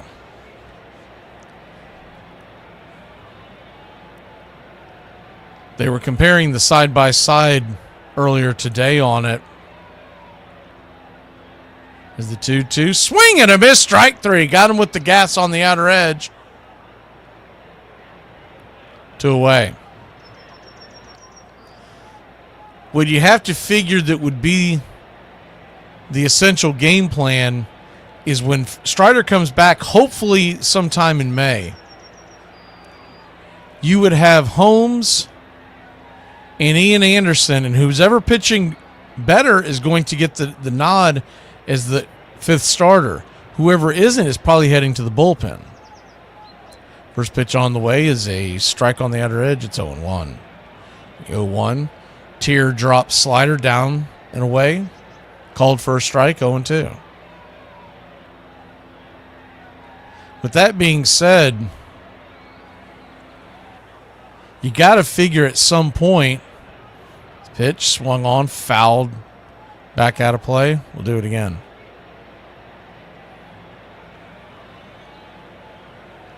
If you could have a perfect world in Braves country, Ian Anderson would return to form and Holmes would help spell the back of that bullpen because he was very good out of the bullpen most of the time.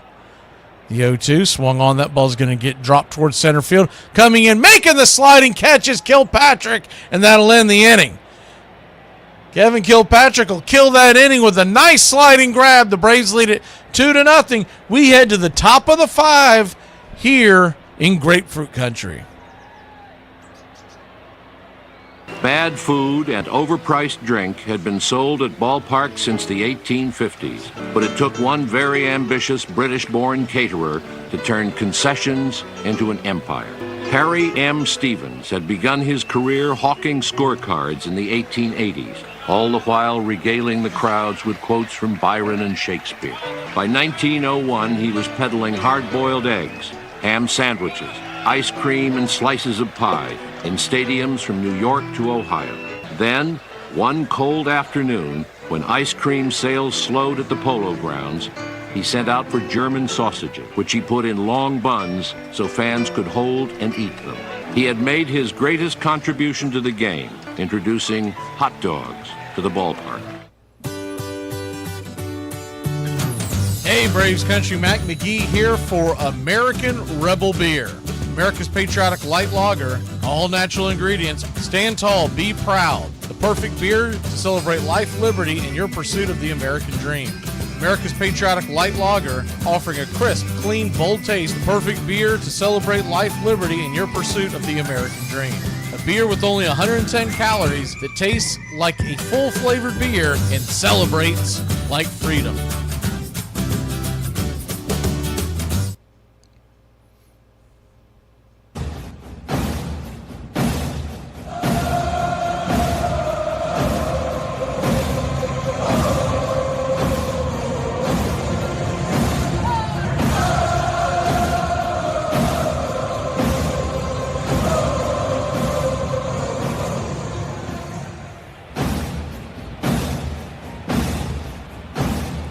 Welcome back. Those of y'all wanting to join the Fantasy Baseball League this year, free to join. You need to shoot us an email or DM us on X, Braves Country X. Give us your email that you want us to send the invitation to. The draft will be on Sunday. I believe that's March 23rd. In the evening, I think around 7:15 Eastern, somewhere in that neighborhood. It's the Sunday right before opening day. First pitch on the way is down and away for a ball from Bakar. Bakar! It's 1-0. If you heard that, you heard the commercial earlier, you'll know what I'm talking about. The 1-0 swung on, chopped on the ground, over towards second. It's going to be an easy 4-3 put out. Rodriguez down on the play. One down. Cairo will be your batter.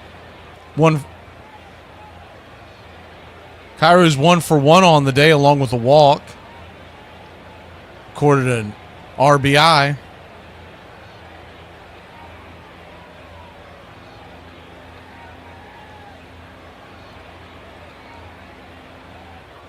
First pitch on the way is right there for a strike. It's 0-1. Let me check. Hellion, not 100% sure on that one. The 0-1. Fires that pitch right down the pipe, 0-2. So an 0-2 count. Kicks and fires, swing and a miss, strike 3. Bottom dropped out on that one.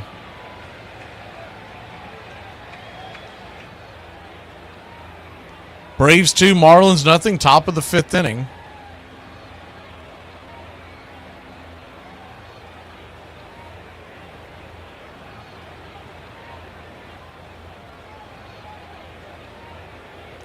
I don't see one.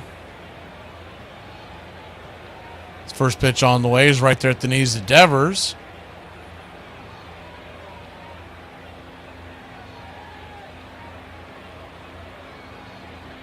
One and 0. The 1-0. Rips and fires. Swing and a miss. Pulled the string on that one, 1-2.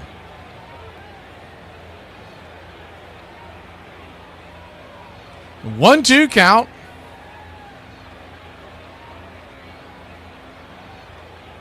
Swung on and chopped foul.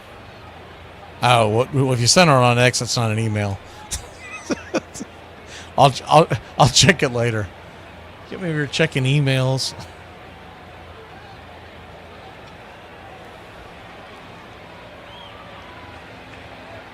Pitch on the way, swing and a miss. Strike 3, ball gets away. But the catcher will scoop it up and flip it over to first. That's a really quick 1-2-3 inning. Grant Holmes will go back to work when we come back. Murph is back out there as well here on Braves Country.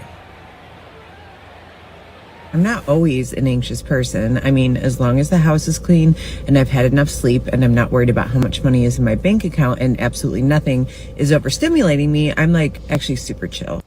December 20th, South Carolina became the first state to secede from the Union in 1860, setting the stage for the Civil War. This was fitting as South Carolina had been at the center of the nullification crisis nearly 30 years earlier when John C. Calhoun and President Andrew Jackson clashed over federal authority and states' rights. The raid on Harper's Ferry by John Brown in 1859 further convinced many Southerners that slavery could only be protected by controlling the federal government. However, at the 1860 Democratic National Convention held in South Carolina, the party fractured over the issue of slavery, splitting into northern and southern factions. This division allowed the presidential race to feature 4 candidates, paving the way for Abraham Lincoln to win with less than a majority of the popular vote. To the South, Lincoln's election meant a loss of control, and South Carolina's secession led to a chain reaction of southern states leaving the Union, forever altering U.S. history. And while the nation plunged into its bloodiest conflict ever, it led to what Lincoln called a new birth of freedom.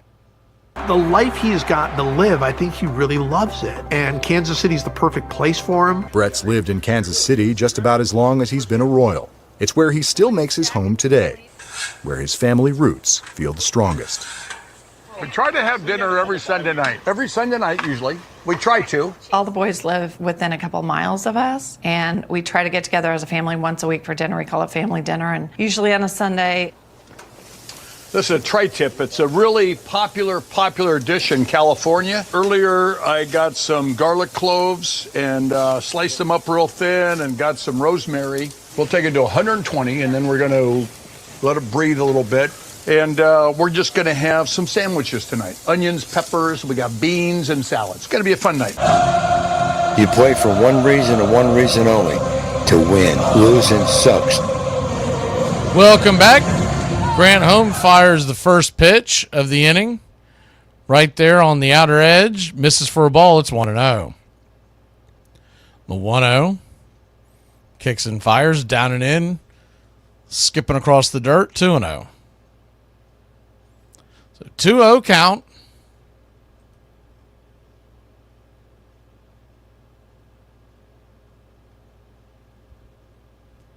Pitch on the way. Swung on and popped up.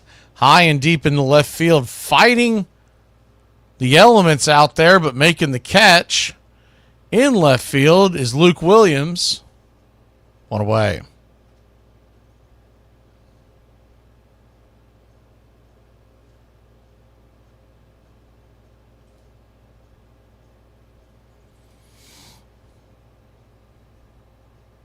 One down.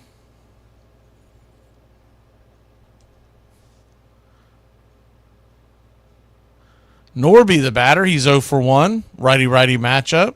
First pitch, swing and a miss. It's 0-1. The 0-1. Holmes comes set, kicks and fires. Swing! Fouls it down the line. 0-2. 0-2 count. Braves lead it 2-0. Probably could have had several more runs, but bases loaded at one point with one out. Only could get one more added. The 0-2 swung on, popped up high into left field. Towering fly ball coming over, making the catch from left is Luke Williams. One away.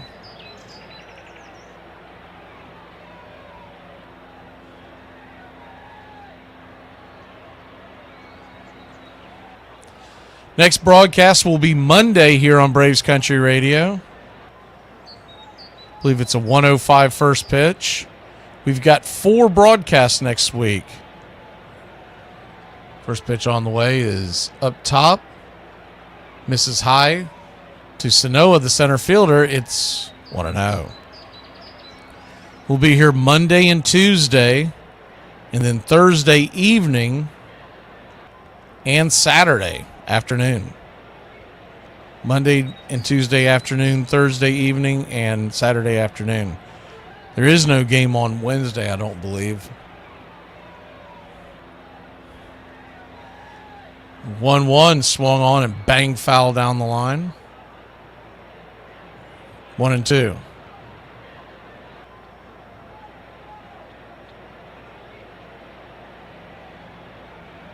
Braves looking ahead to opening day.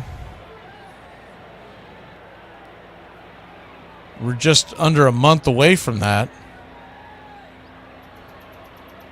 As the 1-2 pitch misses outside 2-2.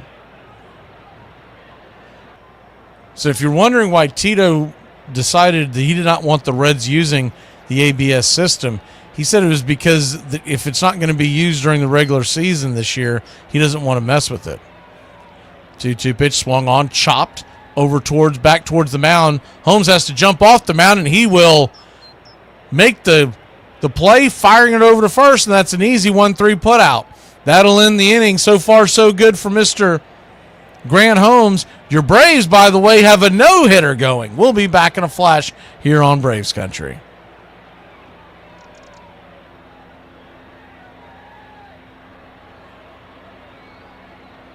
Mets fan gets roasted by reporter. Playing the Mets because they stopped holding on like the second week in April, and you can tell that the Mets absolutely stink despite having the highest payroll in the history of baseball, because normally when they're playing even average, all their seats are sold out for the season, and so they all come down to Philadelphia to watch their team. And we have only found one Mets fan, and look how dejected he looks. He's sitting right at the foot of the Mike Schmidt statue. No friends, no fellow Mets fans, and he looks like the saddest baseball fan in all of Major League Baseball right now. And he probably bought these tickets last winter thinking, I gotta get this before I can't get a Mets ticket for 5 years. And now he probably had friends that also wanted tickets, and none of them wanted to travel to Philly to see that stinking Mets team. Keith Jackson, Howard Cosell, Bob Uecker. We're at Royal Stadium in Kansas City. I tell you, Howard, talking about Sparky Lyle. Of course, this is his second appearance, but he has pitched as well tonight as I have seen him all of last year. Well, there's your waterfall. It's beautiful. You'll be deposited right under it. That's where you'll spend the night till your 6:05 plane tomorrow morning. Biscuit hit in 8 straight games, 11 for 25 when he came in tonight, but so far he's been collared, and that's fouled out of play. Oh, somebody almost fell out of the upper deck trying to get that foul. All you got to do is sit around like Howard and get hit in the chest with him. You don't have to dive around for him. Just sit and wait. Right, Howie?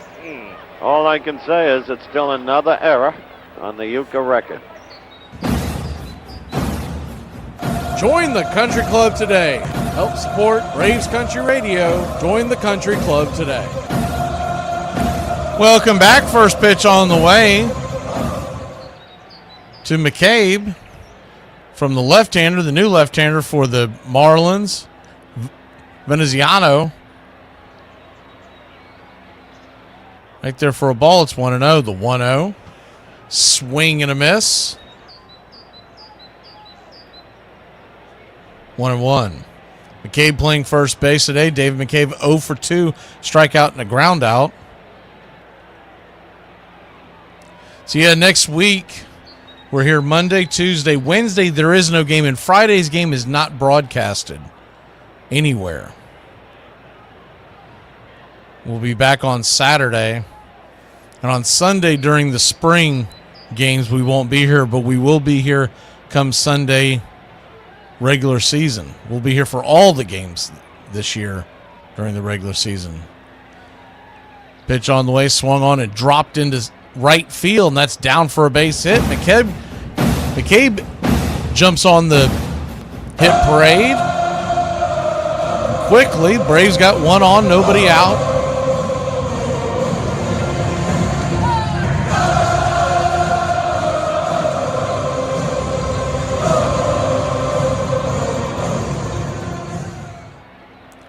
One on, nobody out. Got a lefty-righty matchup. First pitch on the way to Kilpatrick is a swing and a miss. Ball got away from the catch for a second, but no advancement.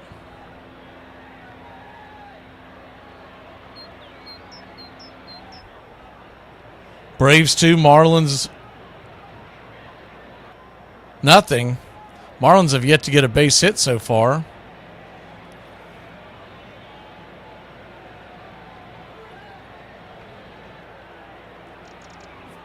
The 0-1 is off the glove of the Marlins catcher, and that will send McCabe down to from first to second, and he'll head on down there, and the Braves have a runner in scoring position. Two really wild throws by the new pitcher, Veneziano. One in the dirt, and one was basically a pitch out. Went to the backstop. The 2-0, swing and a miss. Kilpatrick, man, he went fishing without a pole there. That ball was down and away. He decided somewhere around lunchtime on Tuesday he was swinging on that one.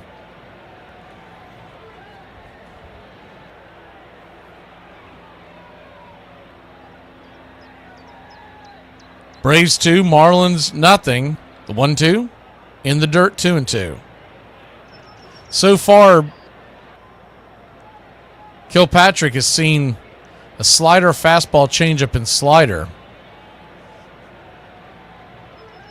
That four-seamer's coming in hot at 96 miles an hour. Everything else is around 87. Pitch on the way. Whoa, that thing almost goes to the backstop. I'll tell you what. The Marlins catcher, who was Hicks, it's now Brantley. He's in for Hicks. He's getting a workout back there. He just came into the game, and hope he had some Red Bull or something before he came in, because he has got to be alert. Here's the pitch. Looked like he might have went around, did he? They're going to check down the line, and they're going to say that he did not go around. Wow, okay. Now that is something you cannot challenge. So the Braves will have runners on first and second. Nobody out. If you weren't here the other day, didn't get the heads up on that, the ABS system, automatic ball strike, which is slang for the robo-op. They'll be doing it all this spring, as there is a mound visit. They'll be doing it this spring in all the different parks that have the technology and opt in to do it. So some games you'll see that we won't have it, some games you'll see that we will. But it will not take place in the regular season as of now, but most likely we're going to see it in the beginning of 2026. First pitch on the way is up top, misses high. For a ball, it's 1-0. They wanted to implement it this year because they wanted to get feedback from the players, is essentially what's going on. Now, they've been using this in the minor leagues for about 6 or 7 years, different levels. The 1-0, swing and a miss by Allen. 1-1. Nick Allen 1 for 2 on the day. He's batting .375 this spring. Odds-on favorite to get one of the 4 bench spots on the Braves starting roster, on this Braves 26-man roster on opening day, excuse me. Pitch on the way. Misses outside.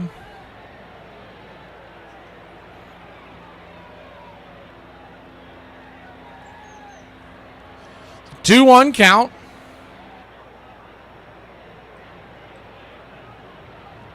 Here's the pitch. Swing! That ball is hammered into the left field corner. If it's fair, it's going to be trouble. That ball's going to rattle around like a pinball down in the left field side. 1 run will score. Here comes the throw to the plate. Out! Kilpatrick got a little greedy, but your Atlanta Braves did get a run. Allen smoked an RBI double into the corner, and your Atlanta Braves lead it 3-0. Love to see a replay to see if he was being sent or if he went on his own. He lost his helmet in between second and third. I do not see any indication of where Tui was. I'm assuming he was sending him. Normally when you see the third base coach that far down the line, it means that he was sending him. So I'm going to assume he sent him. I don't hate it. Let's see what he's got, and we talked about this the other day, but I'd love to see Tui kind of open up his aggressiveness on the base paths this year. Strike on the outside corner after the 1-0 count. Starters off to Luke Williams. It's 1-1. Braves lead it 3-0. I'd like to see them be as aggressive as possible. You know, you don't want to get anybody injured because of it, but you'd love to see the aggressiveness. 1-1 down and in, 2-1. So a 2-1 count. We'll hit the out-of-town scoreboard here in 1 second.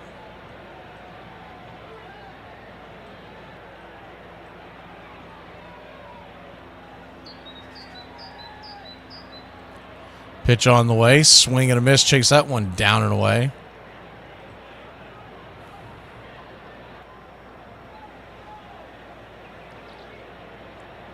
Be here all next week. 4 games. Really starting to rev up. And once again, if you haven't heard, we will be here for every regular season game that's doable this year. The 2-2, check swing foul. We'll do it again. Be moving in the middle of the season, so there'll be a few days we won't be able to do it. But other than that, the plan is to be here. Real quick on the out-of-town scoreboard, Twins and Orioles 6-3 in the 5th. Red Sox 4-1 over the Phillies in the 5th. Astros 2-0 over the Cardinals in the 7th. As the pitch on the way, swung on, chopped up the middle. It's going to be a 4-3 put-out. Runner at second moves to third. Kind of an excuse me off the very tip of the bat swing by Williams. Almost looked like he was trying to serve it over to the right side, just did not get the roll that he wanted. Pirates 3-0 over the Rays. They're heading to the 6th. Blue Jays 10-4 over the Tigers in the 5th. Mets 7-0 over the Nationals in the 6th. We're doing something different too during these games. For the spring is we have looked at the PECOTA rankings, and we're going to bring that to you on the next break. But essentially, the pitch down and in. 1-1. If you're not familiar with PECOTA rankings, they've been doing ratings for a long time, and they basically guesstimate the win totals of teams going into the season. And you'll hear that on the next break, along with our predictions of where, and we're doing it for each division. So you'll hear that throughout the spring to get you ready get an idea of what the experts think. It's all analytical based is what the PECOTA projections are. The 2-1 pitch is swung on and popped back foul by Smurf. 2-2. Sean Murphy has yet to get a hit this spring. He's got a 143 OPS, and man, if that doesn't sound like last year, we got to have a better 2025 out of Murphy. There's no Darnode, and it's between Sandy Leon and Chadwick Tromp as our backup catcher.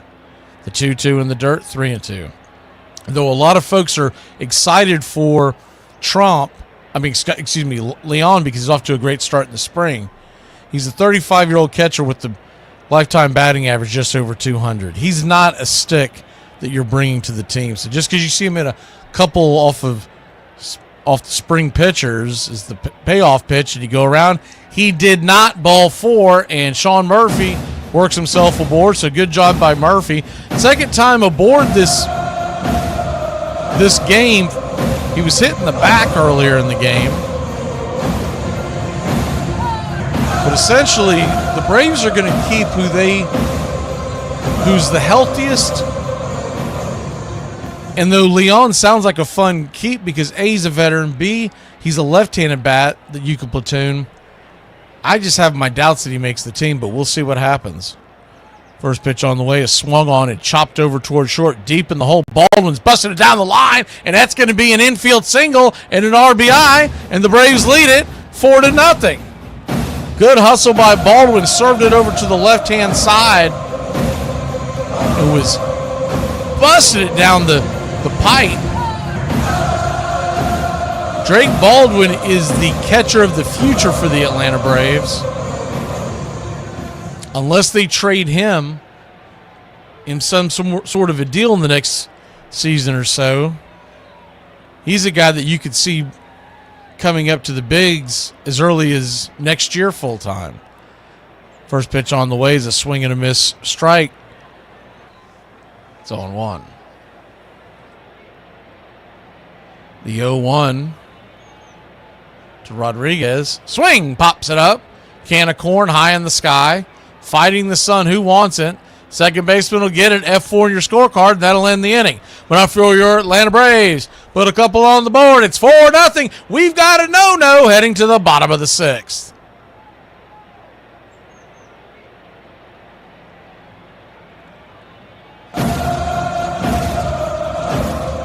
Here are your 2025 National League East PECOTA projections. Projected for 60 wins and 101 losses. Coming in fifth, the Miami Marlins. Projected for just below 68 wins and 94 losses, the Washington Nationals. The Philadelphia Phillies are projected in third place in the NL East with about 86 wins and 76 losses. And the New York Mets are projected to finish with the record of 91 and 71 and finish second in the National League East, while your Atlanta Braves are projected to recapture the flag in the National League East for 2025 with the record of 93 and 69. Braves Country Radio is projecting Miami fifth with their win total at right about that 60-61 clip that PECOTA is projecting. Washington to finish fourth, but with a little better record. We see the Nationals finishing above the 70 win total, maybe even north of 72. We've got the Mets finishing third with a touch below their projected win total of 91, and the Philadelphia Phillies finishing second, much higher than their projected win total of 85-86 wins. The Phillies should crack into the 90s. And your Atlanta Braves to win the division with 95 wins or more. And that's your Braves Country Radio 2025 PECOTA projections. Make sure to tune in Wednesday, March 26th for Braves Country Radio's 2025 preview show. We'll do predictions for all 30 Major League Baseball teams, give you our picks for division winners, wild card teams in the National League and American League, along with MVP and Cy Young predictions. That's Wednesday, March 26th, right here on Braves Country Radio. Welcome back. Gary says you got technical issues on your phone. You might have to come in and come out of the app, Gary. It's usually what the problem is. First pitch on the way from Grant Holmes. I play real sports, not trying to be the best at exercising. I'm Teddy Powers! I'm the man who has the ball, so that is why I am better than everyone in the world. Righty-righty matchup.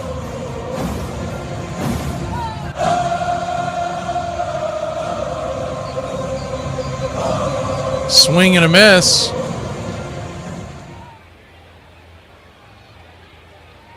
The 1-1 teardrop of a curveball. That's a pretty curveball by Holmes. I don't remember seeing that straight 12-6 from him last year. 1-2. So a 1-2 count. Kicks and fires. Swing and a miss. Strike three. Chase that one off the edge. One away. One down. Does look like all the starters are still in for the Braves. As far as the Marlins are concerned, they took Sanchez out for Johnson in right field, and Brantley came in for Hicks behind the plate. Cerna, the second baseman, takes the first pitch. Down and away for a ball. It's 1-0. The 1-0. Kicks and fires. Inside. Changeup.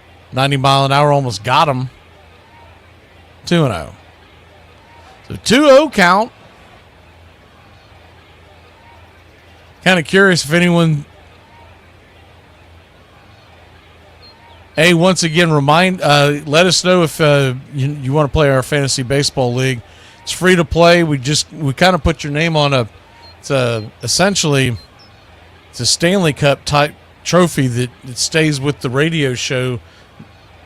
We really just do it for bragging rights and for fun. I gotta go back. I think PJ won it last year. I can't remember who won it. 2-0 pitch down and away. 3-0 and a 3-0 Misses, ball 4. So Braves are still not giving up a hit, but Grant Holmes walks another batter. First pitch on the way to the right fielder who came in for Sanchez, Tyler Johnson. Righty-lefty matchup, misses outside for a ball, 1-0. Really wild this inning. The 1-0 from Holmes. Up top for a strike. Looked like the curveball. 1-1. 1-1 count. Pitch on the way. Misses high. He's thrown 3 consecutive curveballs. Those curveballs, by the way, are coming in around 82, 83 miles an hour.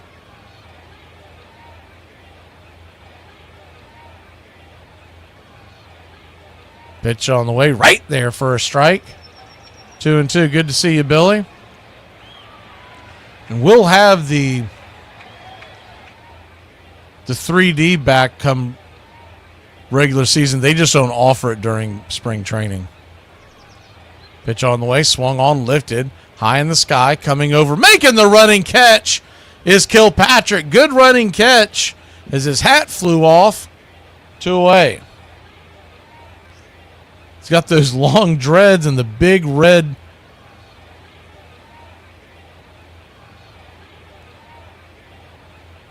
I don't believe that's a bandana. I believe it's more of a headband. He's got the big red headband, and when the hat comes flying off, the dreads start bopping around. It's a unique look. We don't get that a lot. I guess the only other way we'd see that is if Grant Holmes' hat fell off.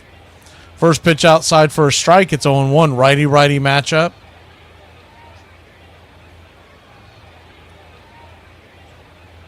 Braves 4, Marlins nothing. Braves 4-2 as the pickoff attempt over at first gets away, but McCabe quickly jumps on it. Runner will not advance. Braves are 4-2, best record in the Grapefruit League, tied with the Pirates coming in. Pitch on the way. Curveball on the inside track, 0-2. Braves 4 runs, 7 hits, 1 error. Marlins, no runs, no hits, no errors. Braves have walked a few, so it's not a perfecto in the works. Pitch on the way. Looked like a strike at the knees. The throw goes down to second. Goes off of the glove of Cairo. So he is the one that had the error on him earlier. Now, he won't get an error for that because the runner did not advance, but he's had a bad day defensively. It was a decent throw by Murphy. I don't believe he would have gotten the runner, but it was still a solid throw, and it just bounced off the outer webbing of Cairo's glove. That was a strike called, so it is 0-2. Righty-righty matchup. Yo-2. Oh, I tried to get him to chase that curveball in the dirt. He's really worked on that. You can tell because that is a bender. It is dropping straight 12-6.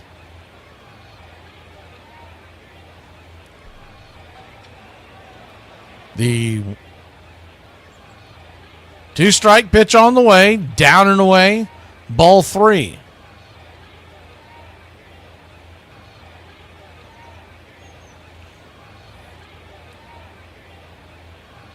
You're seeing those Cardinals stamps all over the field, and you're wondering why. It's because the Marlins are tenants in the Cardinals park. The 3-2 pitch, outside wide, ball 4. That's not what you want if you're Grant Holmes. Trying to find your way into the starting rotation. He has struck out 2, but he's walked 2. Ian Anderson also walked 2. 4 walks in 6 innings is not what Brian Snitker's looking for. Or the rest of the Braves brass. I haven't seen Brian in the dugout. I don't believe he came over, but you know he's watching.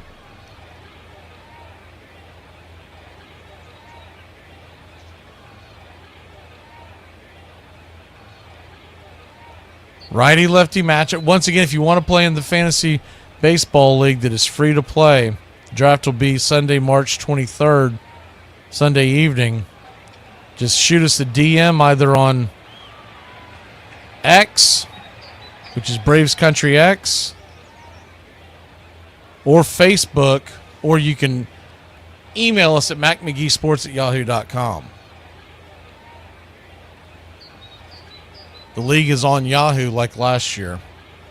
Grant Holmes calls time for a second. He's to tie his shoes. Stowers the batter. Righty-lefty matchup. Runners on first and second. 2 outs. A 2-0 count. Here's the pitch. Swing and a miss.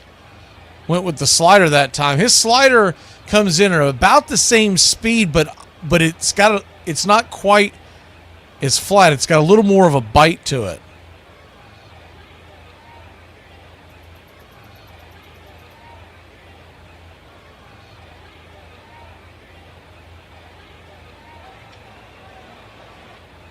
The 2-1 pitch.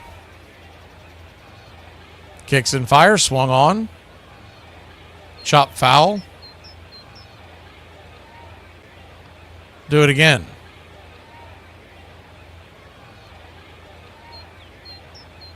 Deuces wild. 2 on, 2 out, the 2-2 count.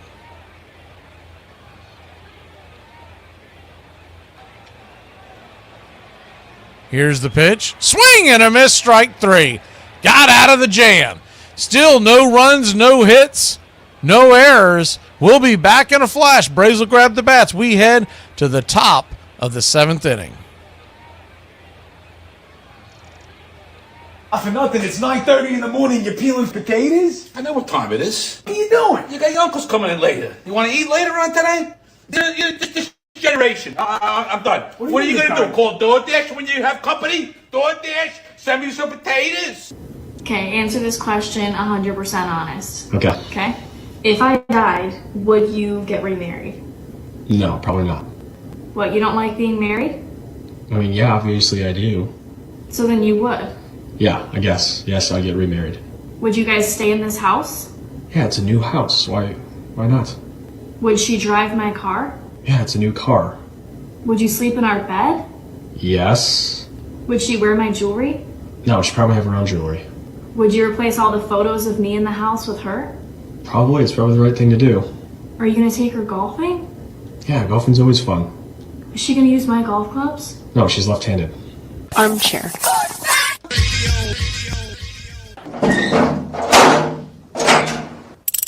I'm going to go, and I guess to hone it in, I was going to say chemicals, but cleaning supplies. Okay, yeah, I like it. You can go cheap on them. You can buy store brand. Doesn't clean to your satisfaction. Just add a little more to it. What you and I have told the American public today is there's certain things that you don't want to go cheap on, but if it comes down to your health or your cleanliness, you're fine with. Armchair.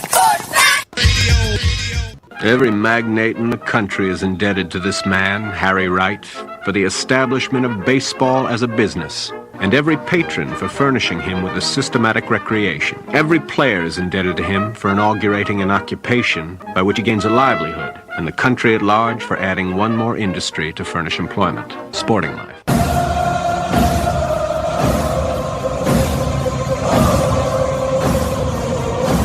Welcome back. First pitch swinging, ball hit high and deep into left field, fighting the sun, coming over, making the catch in deep left field for the Miami Marlins is the new left fielder Hernandez, in for Myers. One away.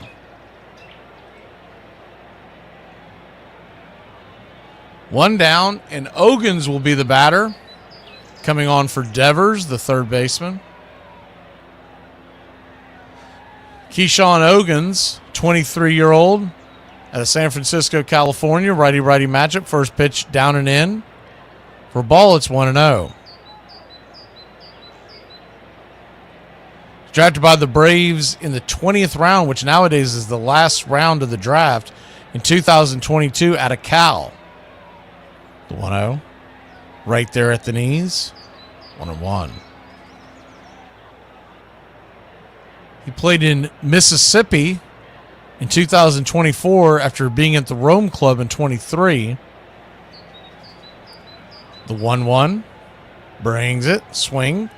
Chops it back foul. 1-2. So a 1-2 count. He did have 9 home runs in 2023, just 1 last year. Much better year in 2023 when he was at single A Rome, as opposed to double A Mississippi last year. Pitch inside. Evens up the count, 2-2. Look like the slider from the new pitcher, Eknes, the right-hander. The 2-2. Up top. Misses high. They did a breakdown of the ABS system, what it's going to look like. And the way they have that system set up, it is set up to each individual batter's height and stance. Pitch on the way, down and in. Ball 4. So Hogan's will head on down to first.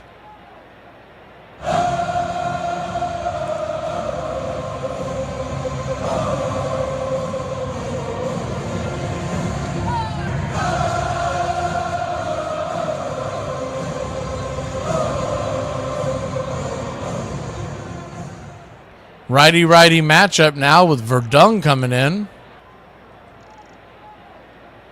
Verdung in for McCabe, the first baseman. Takes the first pitch down and in for a ball. It's 1-0. Will Verdung out of Jackson, Tennessee.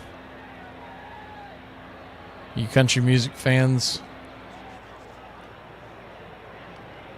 very familiar with Jackson, Tennessee. The 1-0 right there at the knees for a strike. It's 1-1. He played his college ball, and I'm going to butcher this, but it's Itawamba Community College in Itawamba, Mississippi. 1-1, down and away, 2-1. According to the stats, he's 6'2", 200 pounds, 21-year-old. He played at high A last year. Batted .215 as the 2-1, swing and a miss, 2-2. Did have 2 home runs in just 362 at-bats. Good to see you, Quinn. Welcome in.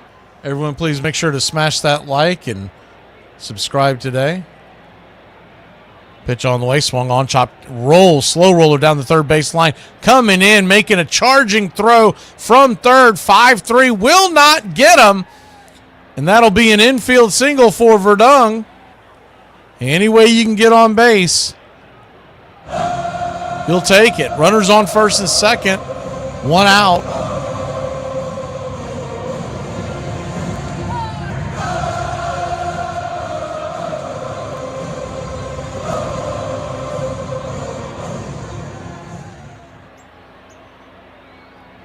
First pitch on the way, righty-lefty matchup. Milligan, the batter.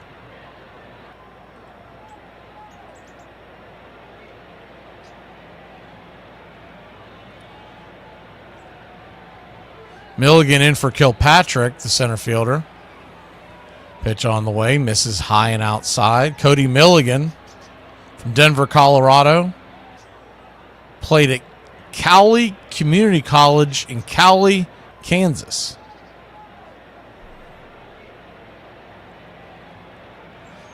Pitch on the way to Cowley. Swing and a miss up top. 2-0 goes to 2-1.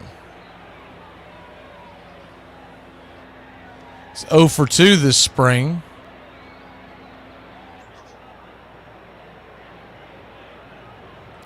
In his minor league career, has a 712 OPS. The 2-1 swung on and chopped foul.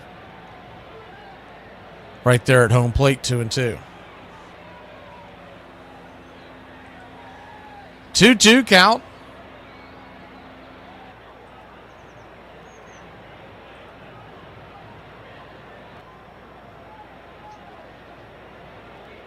Kicks and fires. Down and in. Full count.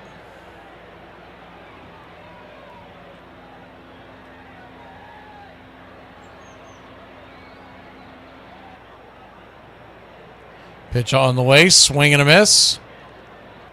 Strike 3. Fastball on the outer track.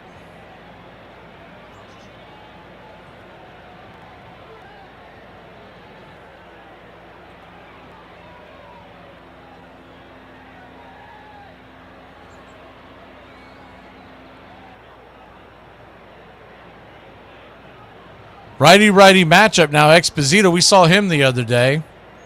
It's coming in for Allen. Takes the first pitch at the knees for a strike. It's 0-1.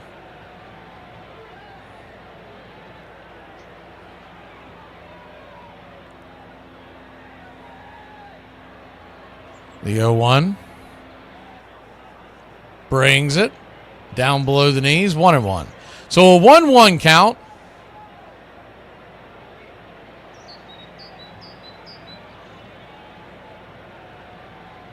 Braves 4, Marlins nothing. Braves have a no-hitter going here in the 7th inning. 1-1 misses outside. Ball 2, 2-1.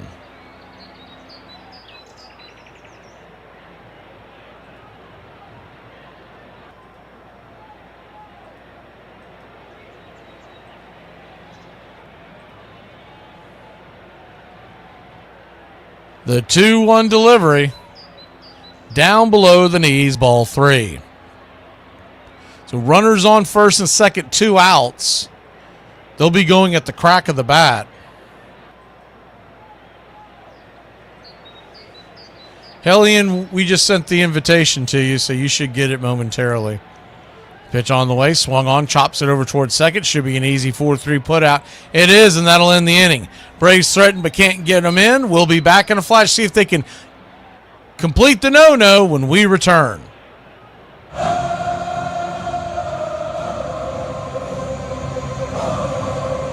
I'm not crazy. I'm sorry, I didn't even believe that. How you doing? Hi, sir. I would like to look at your most expensive Hank Aaron card, please. Got just the one. Only 4 in circulation, $31,000. Oh, well, that's very, very fine. Yeah. Let me look at your least expensive Hank Aaron card, please. Here are some baseball facts that you might not have known. Stan Musial is one of the most underrated players of all time. He had 3,630 hits, which puts him 4th on the all-time list. But weirdly enough, Stan the Man had exactly 1,815 hits at home and exactly 1,815 hits on the road. In Spanish? Yes. Gracias todos para los... I don't know how to say compliments. No? Compliments. Hey, Braves Country, this is Mac Magee with Braves Country Radio. We are bringing you pitch by pitch, play-by-play of your Atlanta Braves all year long. Please like and subscribe today. It's free, and it helps us bring you more of the game we all love. Braves Country Radio, your home for the classic call of Braves Country Baseball.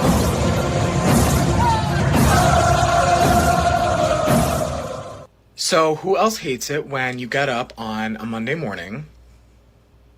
Although the first World Series had been a huge success, the reputation of the game continued to suffer as brawling fans drove away paying customers. Now, Van Johnson ordered his American League owners to have their stadiums patrolled to keep rowdiness down. Players and managers, as well as fans, were expected to behave.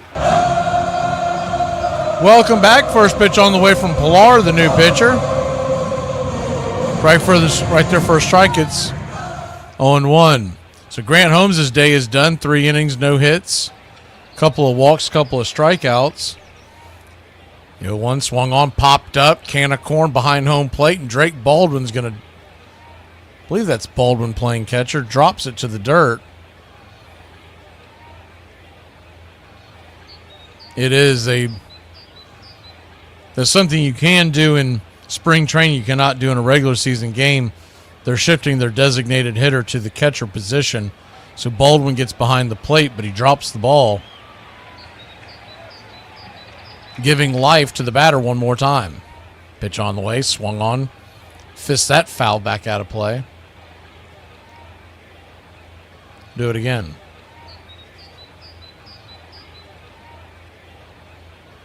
Hernandez, who is in for Myers, Now the new left fielder stands in there with 2 strikes. Righty-righty matchup. Here's the pitch. Swing. That ball's lifted into center field. Coming in, making the catch is Milligan. 1 down.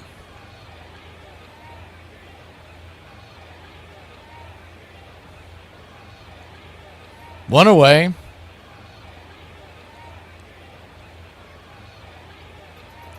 Do you see that Goodwin did make the trip along with Tui? So I don't believe Snicker's there. I don't see him.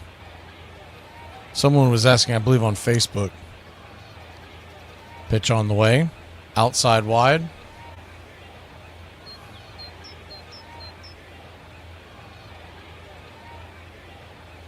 Brantley, the batter. He's in for the catcher, Hicks. The 1-0 bounces off the glove of Baldwin to the backstop. 2-0. So 2 pretty bad defensive plays there by Baldwin. It's always been the concern with him. He's got a good stick, but as far as his catching tools, he's not looked upon to be big league ready yet.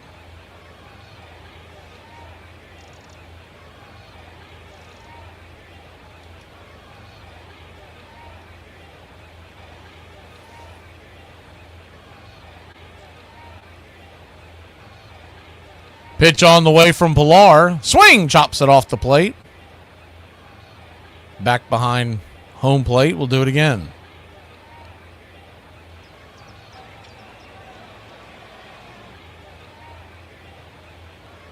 Two count. 1 down. Bottom of the 7th. Hernandez on deck. Here's the pitch.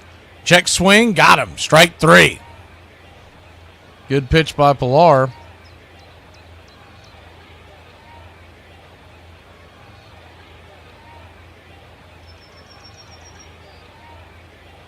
Two away. Braves are 7 outs away from a no-hitter. Though it's just spring training, it'd still be kind of cool to see. Anderson Pilar from the Dominican Republic, 26-year-old right-hander, fires the first pitch. This at bat. Down and out of the zone, it's 1-0. The 1-0. Kicks and fires right there at the knees. 1-1. 1-1 count.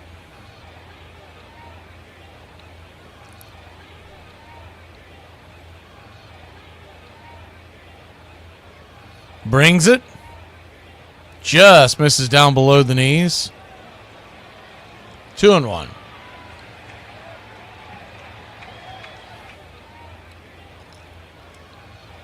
Braves 4, Marlins nothing. Next broadcast will be Monday here on Braves Country Radio. 1:05 first pitch.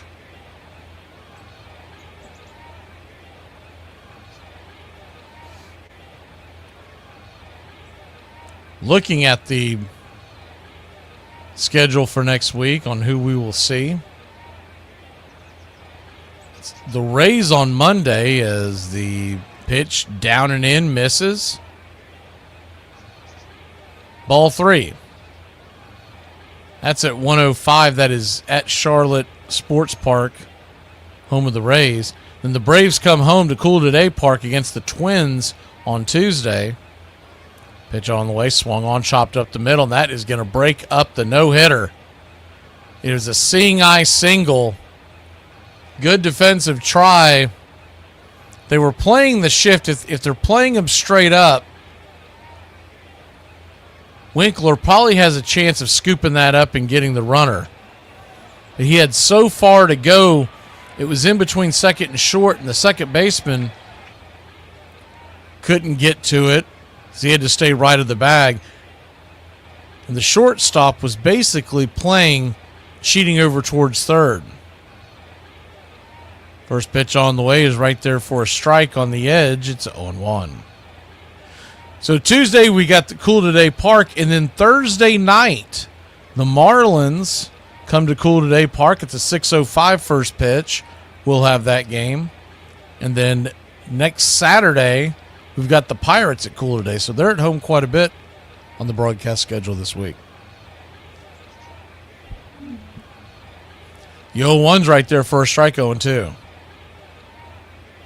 0-2 from Pilar.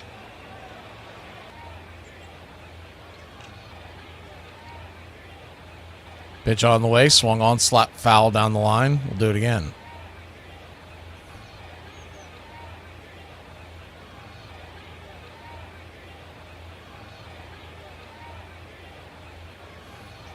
Braves forward, Marlins nothing. We check that out of town scoreboard. Pirates are winning, so if those hold, these two scores hold, they'll both have 5 wins in the Grapefruit League. Nobody else has 4. The 0-2 pitch is hit high and down the line over on the rooftop of a canopy that they have over there in the right field corner. Man, that looks like a good place to drink a cold one.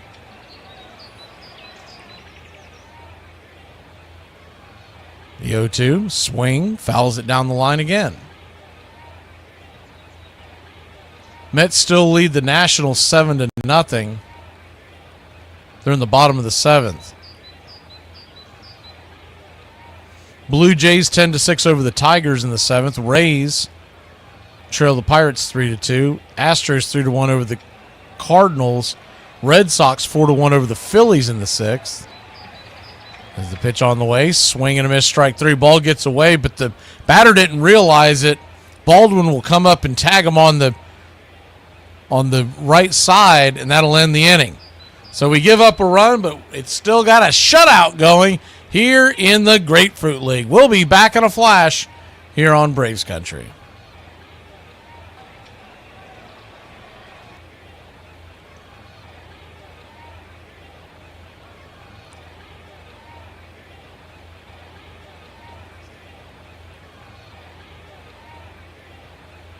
And an Uber just goes flying by me at like 50, almost hit me. You're so good at telling stories, so concise. I wish it did hit you.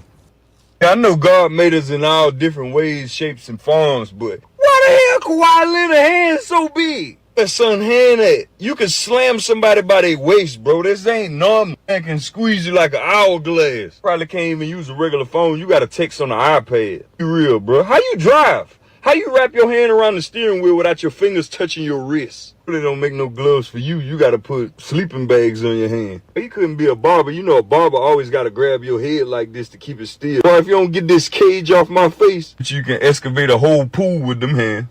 The 9 greatest center fielders since the modern game was integrated in 1947. Pre-war legends like Babe Ruth, Lou Gehrig, and Ty Cobb won't be cracking these. Without further ado, here's number 9.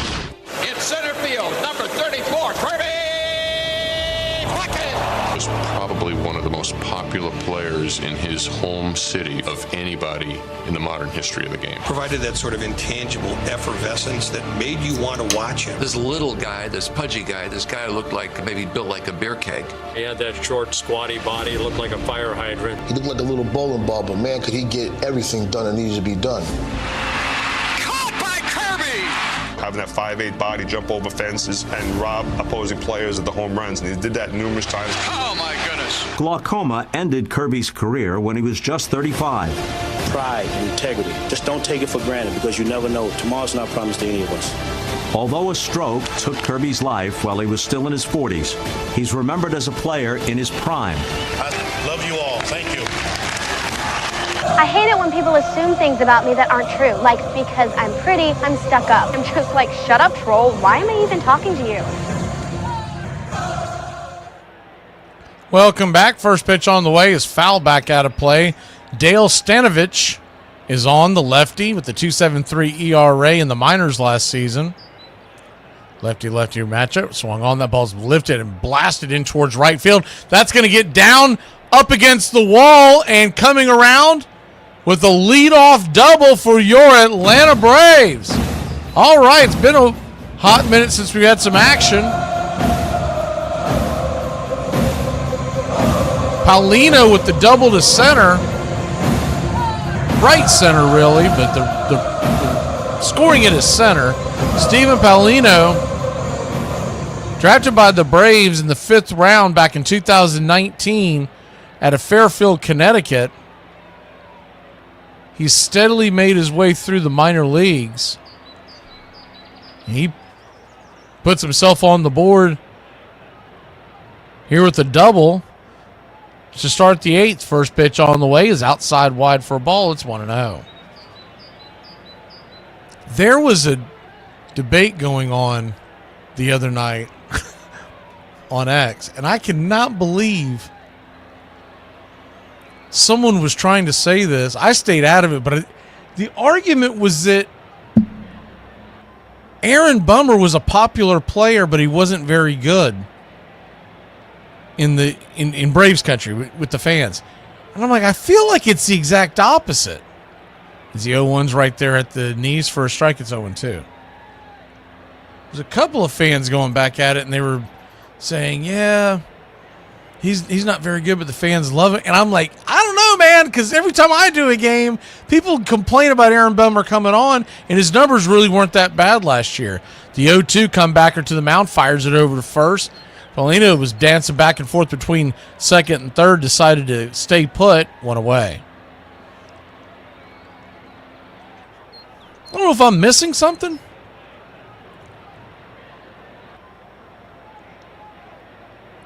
If any of y'all are under the impression that Aaron Bummer is a very popular player, I never saw that last year. I think that might have been just his personal belief. First pitch on the way to Drake Baldwin is inside for a ball.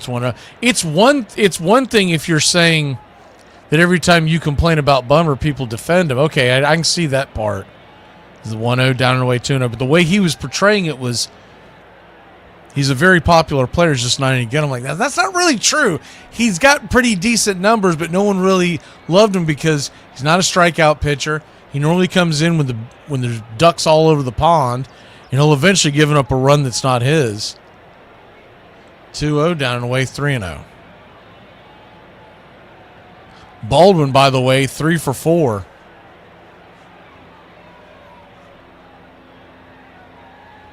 Here's the pitch. Down and away. Right there for a strike. The second base umpire is standing right in the way where you cannot see the strike zone at this point. And it's not common for him to stand where he's standing, but it's also not his fault because the screen angles are normally much higher. So he's not even thinking about the fact that he's blocking the view. So a 3-2 count. They're now focusing on him. They're like, move it, Tubbs. Your dad wasn't a glassmaker. Here's the payoff pitch. Banged in between home and first. Foul. We'll do it again. Someone's got to walk up to him and say, anyone ever tell you make a much better door than a window? Get out of the way.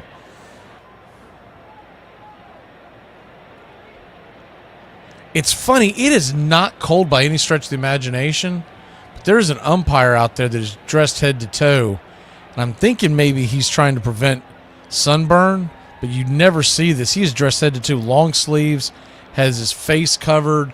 You would think it's 22 degrees outside. The 3-2 pitch once again is lifted foul down the line. You wonder if he's got some kind of issue with his doctors are telling him to stay out of the sun. That's a bad gig to have. The payoff pitch misses, ball 4. Baldwin works himself aboard. So though he had a couple of gaffes defensively, man, he's really done it with the stick today. 3 for 4, now 2 walks. You know there's going to start a clamoring of Braves country that's going to want Drake Baldwin up in the majors.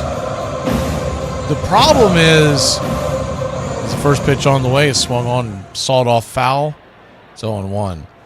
As long as you have Sean Murphy, I don't think they want to bring up someone like a Drake Baldwin. Or for that matter, last night you saw Nacho Alvarez got hit in the hand. I haven't seen any definitive thing on him yet as far as that injury. But these guys won't sit on the bench. They want them to get at-bats down in the minors and let the veterans get the at-bats, because a guy like Baldwin or a guy like Nacho Alvarez, if they're not playing every day, they're going to do you a lot more good getting repetitions down in the minor leagues and not sitting on the bench, especially in the first part of the season. 1-1 is a swing and a miss, 1-2. Carlos Rodriguez looking for his first base hit. He is 0 for 4 on the day. The pitch.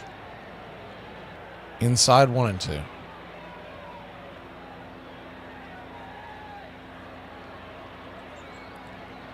One-two count, or 2-2 count, excuse me.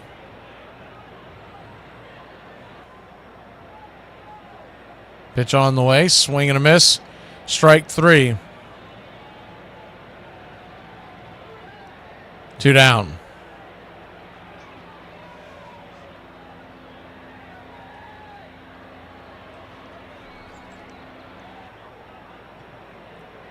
So 2 down.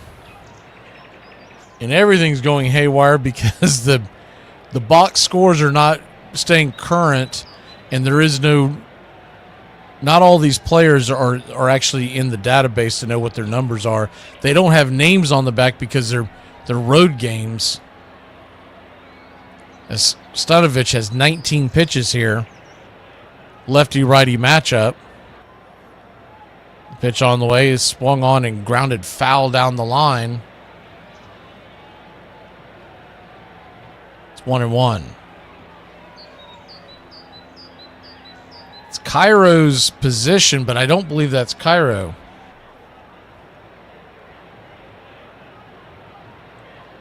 So 1-1 count. Pitch on the way, down and in. 2-1. I said this earlier in the week, but when you do these spring training games, it becomes a piece of cake come the regular season because there's so many things wrong with the way that the games are presented to you in the spring training. It makes it so much easier come the regular season. Pitch on the way, check swing. Did he go around? He did. 2 strikes. So deuces are wild now. Braves lead at 4-0, but they've got runners on first and second. So 2 on, 2 out, a 2-2 count. Stanovich is 22 pitches in, so it's a good time to hit the 2s numbers. The pitch, down and in, ball 3, which means the runners will be on the go. Anything that gets down could score 2.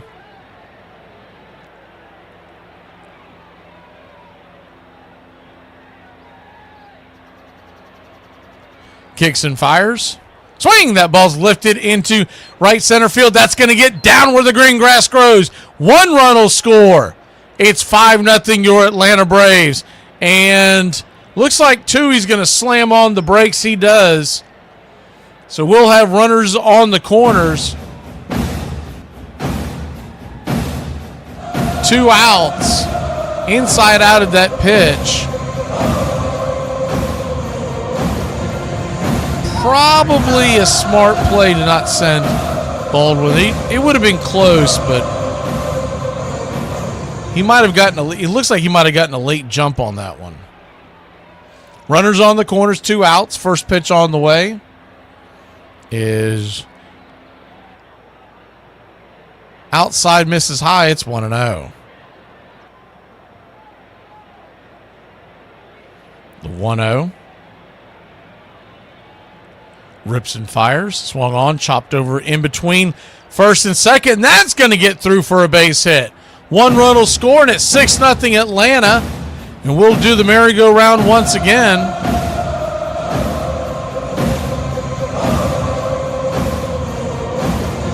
Good piece of hitting. Hit them where they ain't. Just kind of dribbled it through the infield.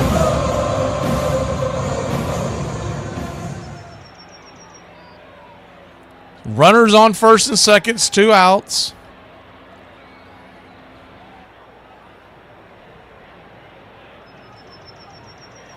First pitch on the way, outside wide.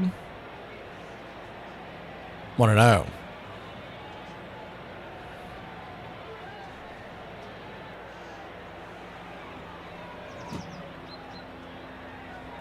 The 1-0. Brings it.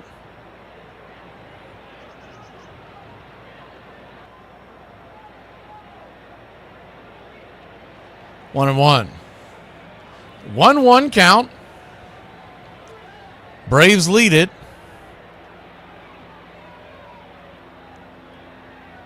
6-0. Seems that everything, so all the scoreboards have frozen. And I'm talking about on 3 different sites. We'll see if this will do anything. Pitch on the way. Up high and out of the zone. That's still frozen. So you'll just have to take my word for it. It is 6-0, though. Your screen says 4-0. Here's the pitch. Swung on. That ball sliced into right field. That's going to get down for a base hit. 1 run will score. It's 7-0, your Atlanta Braves. Good slice into the right field corner. Pretty good cutoff by the right fielder over there. That could have been a lot worse.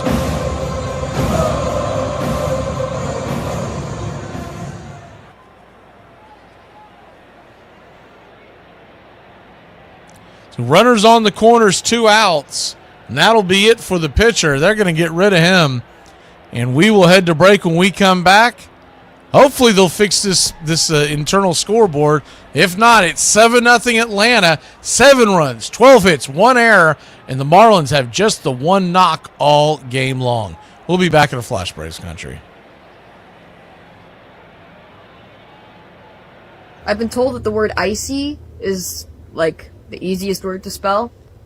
Now that I'm looking at it, I see why. Wing to the right is Schubert. Wide to the left is Scott. Hand off to Walter Payton. Sliding to the right side. It pops out of the 30 to 35 to 40 to 45 to 50 and out of bounds. It's making territory knocked out by Paul Krause at about the 46-yard line. And there's a 28-yard run by Mr. Explosion himself on the very first play of the ball game. Deuce backfield. Avellini to Payton on a sweep to the right side. He's a block. He cuts back into the 5 and struggles down to about the 2-yard line. Well, there's the rushing record. Walter Payton becomes the all-time single-game rushing leader in the NFL. 275 yards for Walter Payton. So I just rolled a joint. I bet you're jealous. Well, don't be. It was my ankle. I'm old. If you can relate, you should probably give me a follow. Don't you love when you have a few minutes to waste so you scroll and it ends up being the best 4 hours of your day? Hey, boy, this hoe got me up. This hoe talking about she finna stay tonight because it's too much snow on her car. Please. You gotta go. That is a large part of Euchre's personality. He just doesn't give a shit. For somebody to be on as many times as Euchre was and to score a home run every single time, that is unheard of. For somebody to be on a Tonight Show as many times as Euchre was, gave him a chance to market who he was and what he could do. And rest assured, they wouldn't have come to him with any of the other things if he hadn't been on the Tonight Show. I was producing Saturday Night Live in the mid-'80s, and I had these baseball lovers who were among the stars of our cast, particularly Billy Crystal. What are you Welcome back. Same as always. Drink 3 cups of coffee and then be sexy. First pitch on the way from the new left-hander. The Marlins is right there for a strike. It's 0-1. Looks like that's Milligan batting. The 0-1.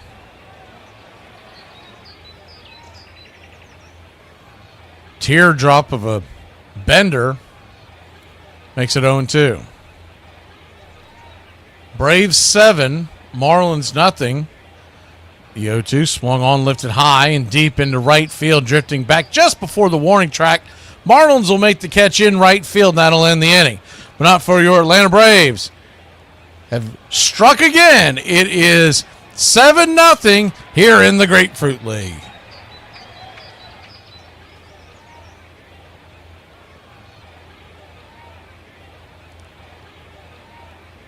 And it turned out that old Honus was the best third baseman in the league. He was also the best first baseman, the best second baseman, the best shortstop, and the best outfielder. That was in fielding. And since he led the league in batting 8 times between 1900 and 1911, you know that he was the best hitter too, as well as the best base runner.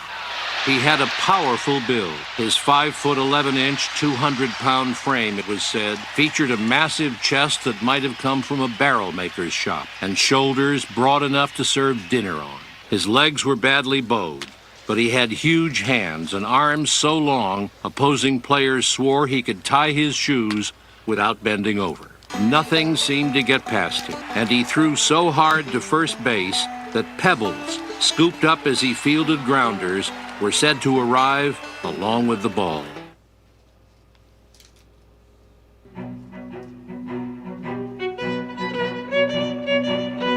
Hey, Braves Country, Mac Magee here for American Rebel Beer.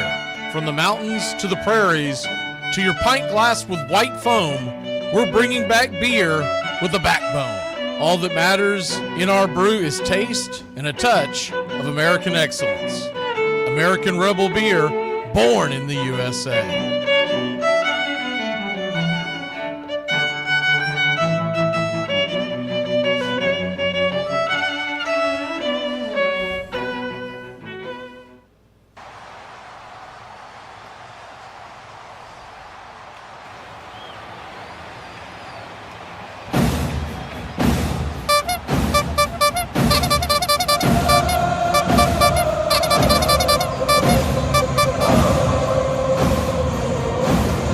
Welcome back.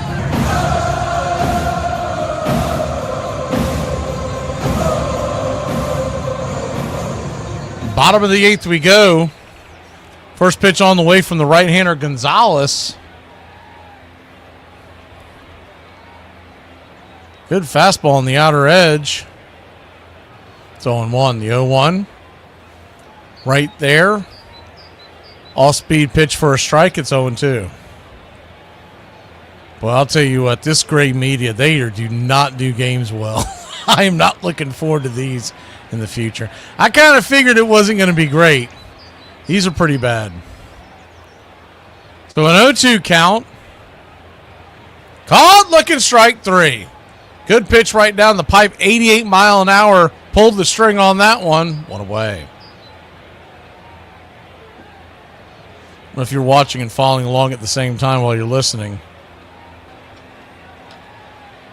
They've spent more time split screening and leaving the game, and I'm not a big fan of their score bug.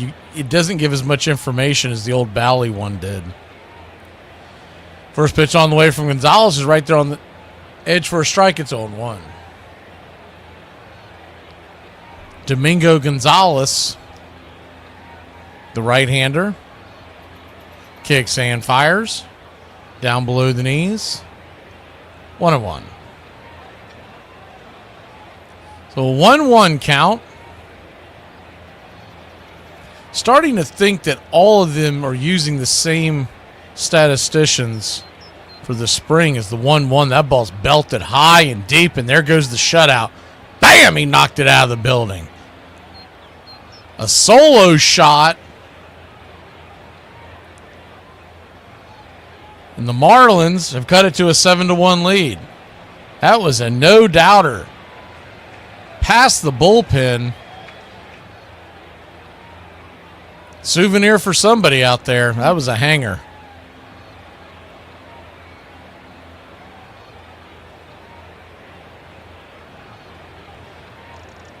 Yeah, try to keep up, Robert. We've been talking about it for a while. The screen is just... It's frozen, but it's frozen on all the sites. I've looked at all the sites, and they're all given the same thing. First pitch on the way from Gonzalez is right there for a strike. They call it a ball, though it's 1-0. It doesn't look like the Braves are going to challenge it. 1-0. Fastball right there at the knees, 1-1.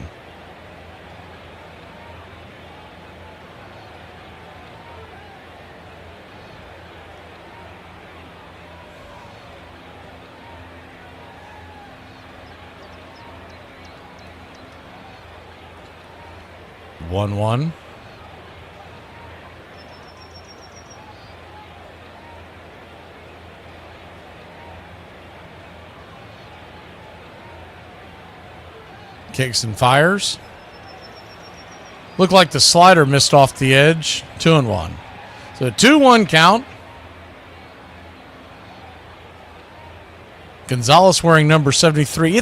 I could be wrong, but I could have sworn I've seen about 9 guys wearing 73 this spring for the Braves. 3-1, swing and a miss, 3-2. So a full count. There's Snicker. Okay, so he is at the game.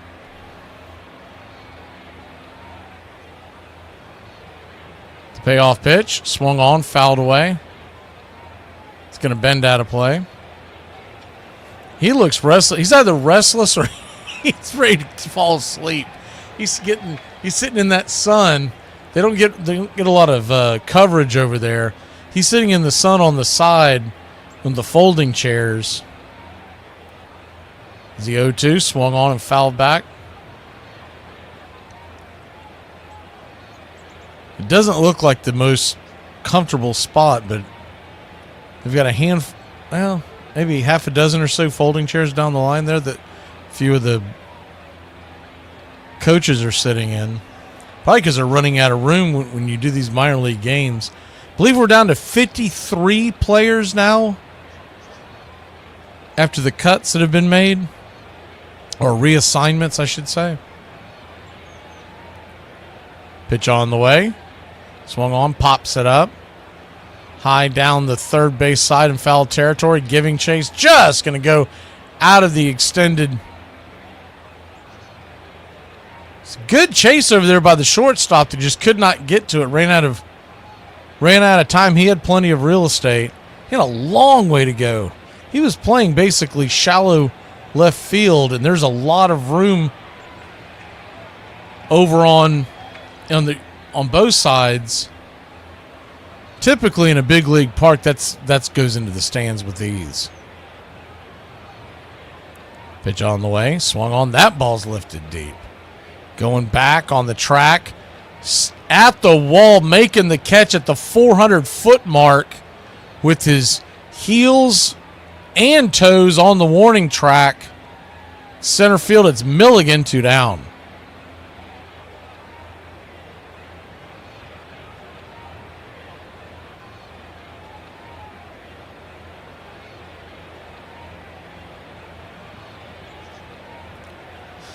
Two down.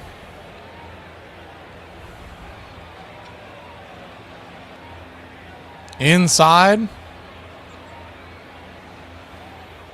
1-0.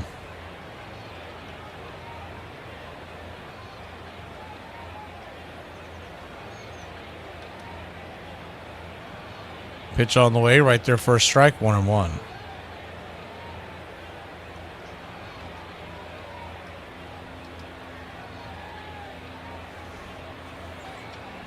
One count.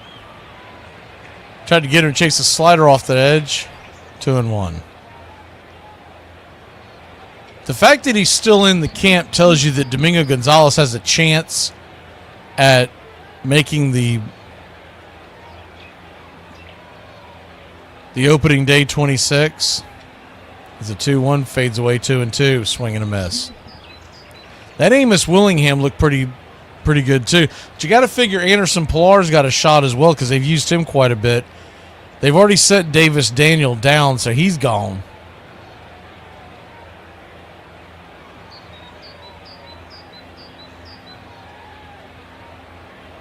So a full count. Righty. Here's the pitch. Swung on, fisted down the line, out of play. One of the things that drives you nuts with Gray's, and I hope they don't do this in regular season, but I bet you they are. I bet you this is what they've just decided to go with. I don't know who they've copied this off of, but when we had Bally's last year, the pitch on the way, swung on and fouled away. We'll do it again. They always had the pitch count showing, and the outs and everything else for that matter. They keep switching back and forth between the pitch clock and the pitch count.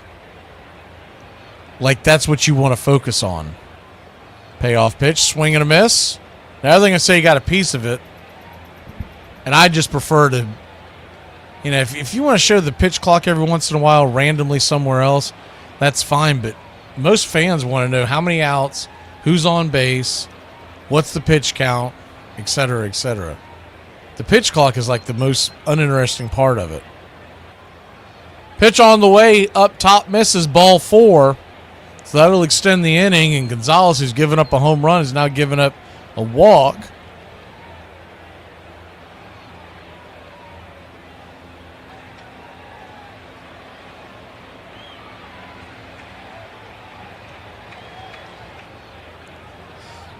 Two down, and the Braves lead at 7-1.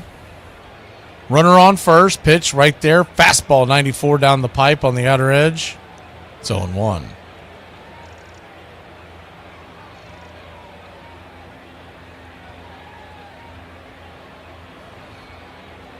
The 0-1.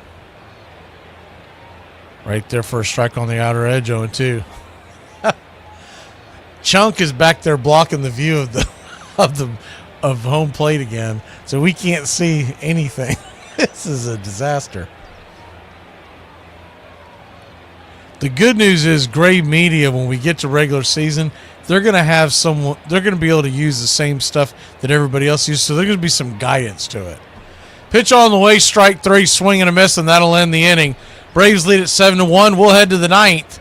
Here in Braves country, grapefruit lead action. Braves looking for their 5th win of the spring.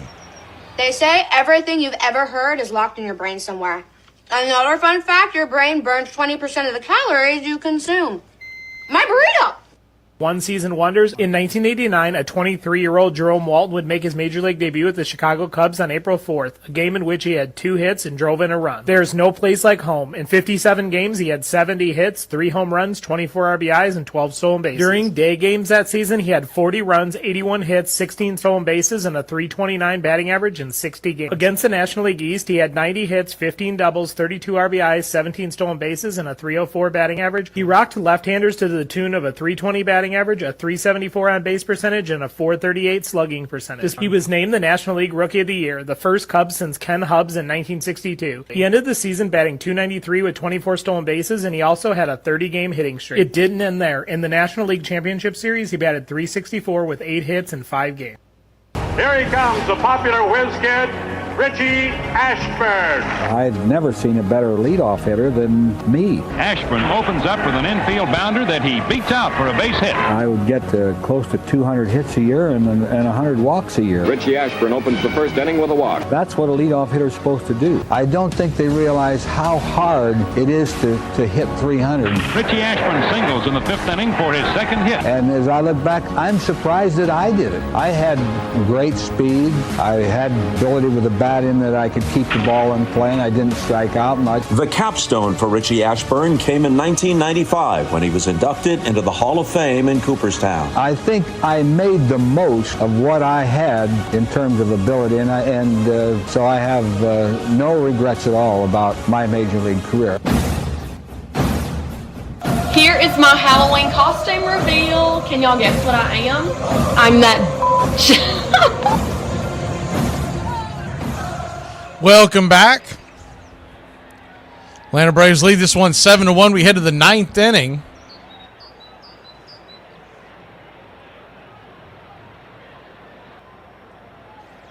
Christian Roa steps onto the mound, 5.55 ERA. Righty matchup. Pitch on the way is a P at the knees. For a strike, it's 1-1. Good, a hard hit fastball.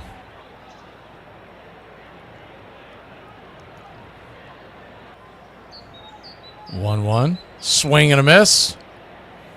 1-2. Bender.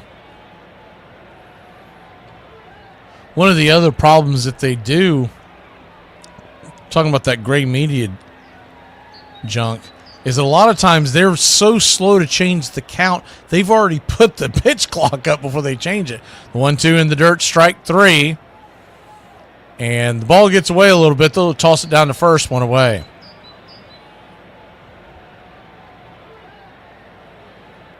Your guess is as good as mine of who some of these players are because there's no names. The scoreboards are fried, and several guys are sharing numbers in the program guide. I know this young man hit a double to right center his last time up. First pitch on the way is a swing and a miss. It's 0-1.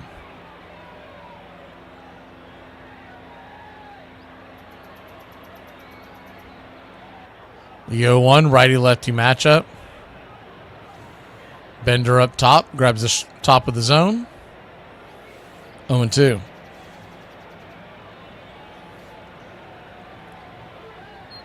It's going to be interesting if this ABS system ever comes into play.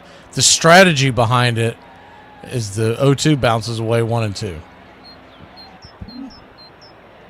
Because if you're looking at it from a strategic factor and you only get 2 that you can challenge all game long, I bet a lot of these managers are going to be telling their players, I don't want you challenging a play, a pitch, if there's not a big-time gain to have. It's the 1-2, fouls back out of play.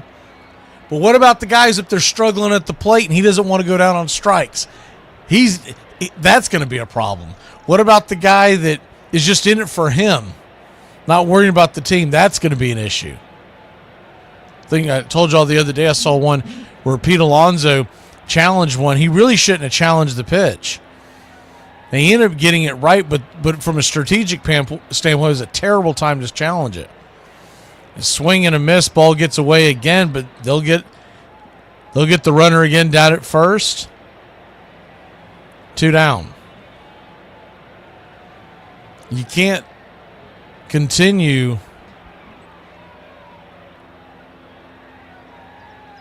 with that kind of philosophy, but is the manager going to get in the player's face and say, hey, don't do that? It's going to be a mess because it's not up to the manager, it's up to the players. First pitch on the way, misses high and out of the zone. It's 1-0. The 1-0. Kicks and fires. Down the line foul. 1-1. Your screen says that the Braves lead at 5-0. It is 7-1 and it is in the 9th. It is not 5-0 in the 8th.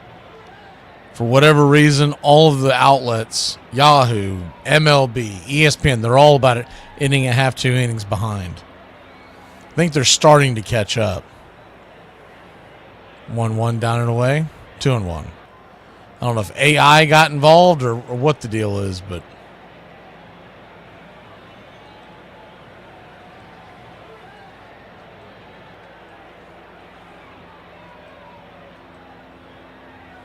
pitch on the way, swung on, sliced towards right field, and trying to make the sliding catch. It's in and out of the glove of the right fielder, so it'll be a 2-out single for your Atlanta Braves. Here in the top of the 9th.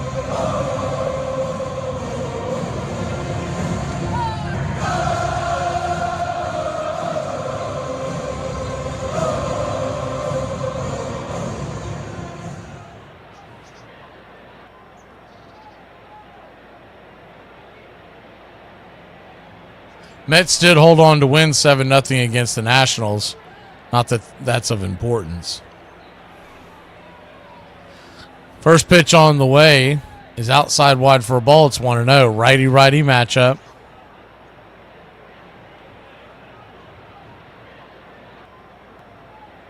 The 1-0. Swing and a miss. 1-1. 1-1 count. Braves looking to go 5-2 here in the Grapefruit League.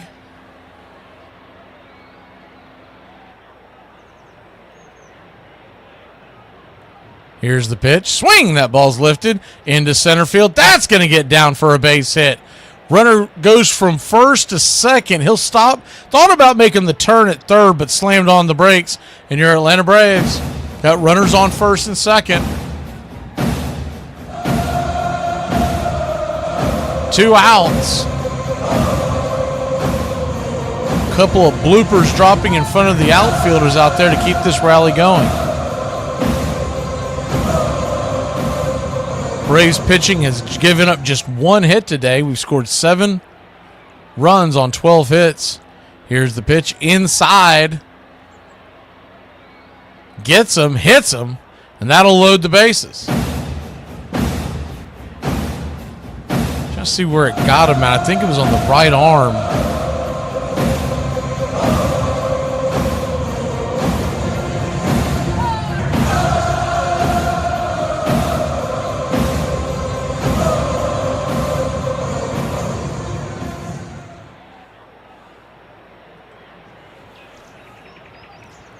So bases loaded, 2 outs.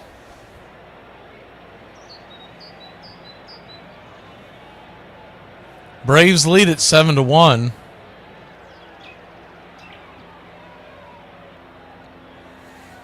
You're just joining in. The scoreboards have had some issues today.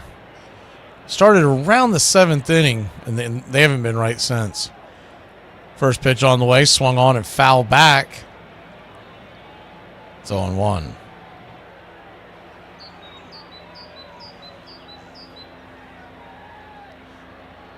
The 0-1. Right there for a strike, 0-2. 0-2 count, bases loaded, 2 outs. Braves lead at 7-1. We're in the top of the 9th. Here's the pitch. Swing! Chops it back towards the mound. Should be an easy 1-3 put out, and it is. That'll end the inning. So the Braves get 3 guys on, but can't get them across. We'll head to the bottom of the 9th, see if they can hold on. It's 7-1 Atlanta.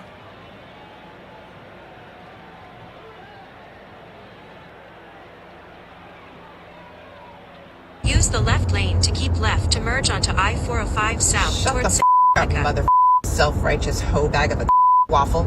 Bill Buckner is mostly known for an error he made in Game 6 of the 1986 World Series. Today I'm going to change that, so here's the career of Bill Buckner. Today at Wrigley Field on May 17, 1979, he went 4 for 7 with a career-high 7 RBIs and capped it off with a grand slam off of Tug McGraw. A year later, he won the National League batting title. A year later, he set career highs in RBIs, hits, and doubles. That season, he also set the Major League record for assists in a season with 184, which lasted 25 years. He was a big part of the reason the Red Sox won the American League East in 1986. His 18 home runs were a career high, and for the second year in a row, he topped over 100 RBIs. Despite a rocky start to the American League Championship Series in 1986, he started a rally in Game 5, which led to Dave Henderson's famous home run. Not to mention he went 3 for 6 in the last 2 games of the series to help the Red Sox punch their ticket to the World Series. His 453 career strikeouts in 21 seasons is usually eclipsed by players nowadays in almost 2 seasons. Even though Gold Glove shouldn't be gauged by fielding percentage, his .991 career fielding percentage certainly should have gotten him a Gold Glove or 2 during his career. He is truly underappreciated considering he ranks 66th all-time in hits and doubles, 51st in singles, and 47th in putouts. So let's give Bill Buckner the credit he deserves and remember him for a truly great career. Our boys are very close in age and they're very close friends and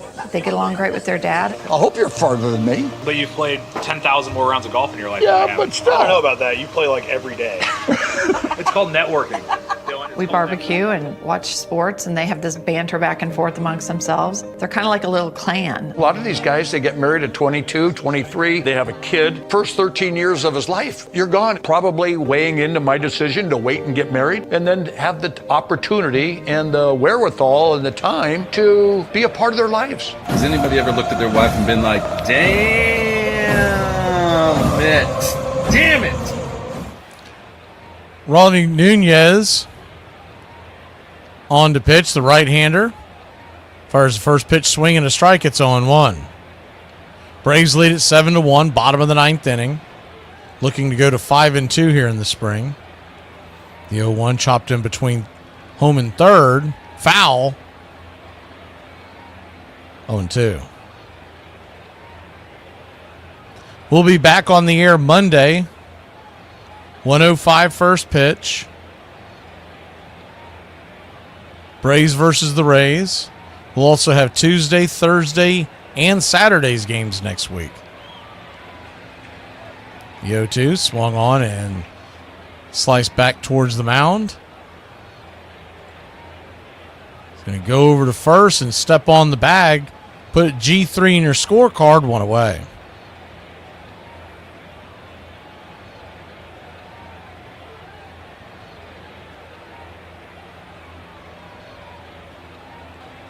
One down, righty-lefty matchup. First pitch high and out of the zone. 1-0. Braves will start the season on the left coast at San Diego. It's a 4 o'clock first pitch, 4:10 first pitch on opening day. The 1-0 swung on high and deep into center field, but not deep enough. Here comes the infield. There's going to be a trio of guys trying to make that catch, and it's going to fall for a base hit. Milligan was playing really deep. He was the only one who had a puncher's chance of making that catch. That ball came down in a hurry, and just luckily nobody collided with each other. Shortstop, left field, and center field were all in a Bermuda Triangle about to have a 3-car collision, but somehow they all escaped each other.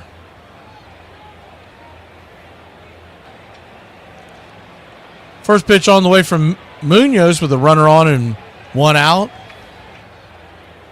The pitch right there below the knees.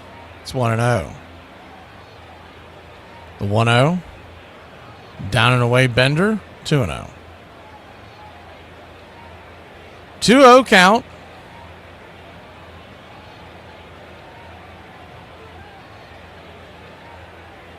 Righty. Here's the pitch. Whoa! Inside, almost gets him in the shoulder. Spun him around. Ball 3-0.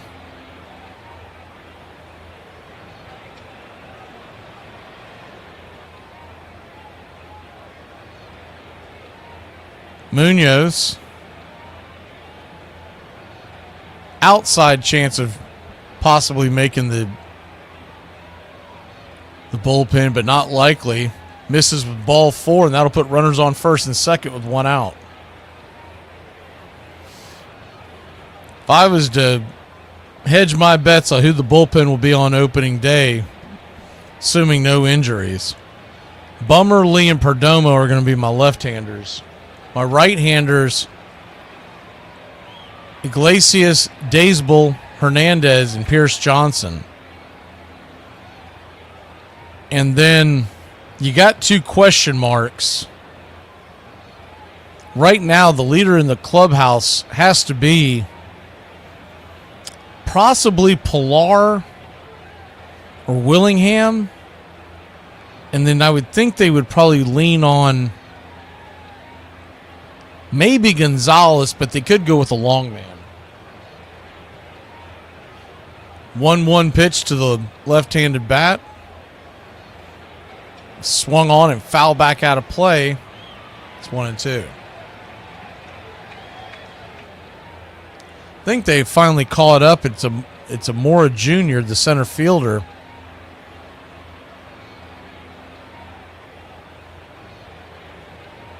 The 0-2 swung on. That ball is dripped down the left field line. That's going to get down for a base hit. 1 run will score to make it 7-2 Braves. A double, an RBI double. Martorella.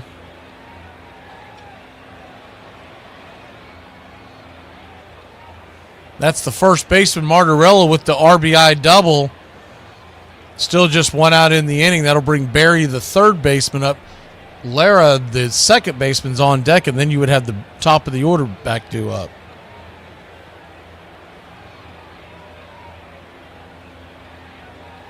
First pitch, swing and a miss. It's 0-1. Righty-lefty matchup. The 0-1. Swing and a miss, 0-2. So an 0-2 count.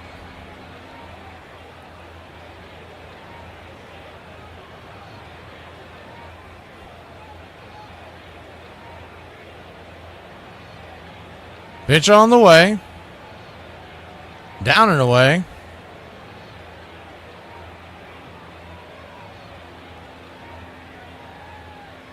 One and two.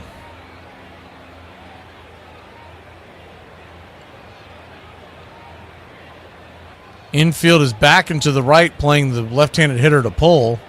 Pitches in the dirt. We'll do it again.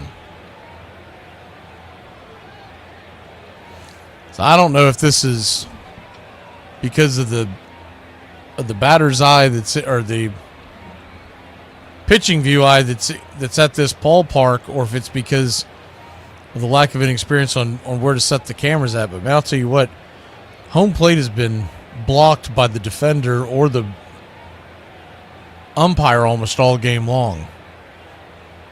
The 2-2, swing and a miss, strike three, 2 away. So the Braves are 1 out away from getting their 5th victory of the spring. Looked like he went with a sinker. Might have been a splitter. He definitely had a... Looked like the splitter on the hold, but nasty pitch. He took a nosedive. First pitch on the way.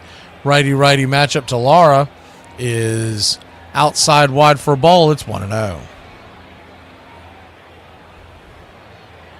Braves 7, Marlins 2, 2 outs, 9th inning. The 1-0 swung on, bang, foul down the line. 1-1.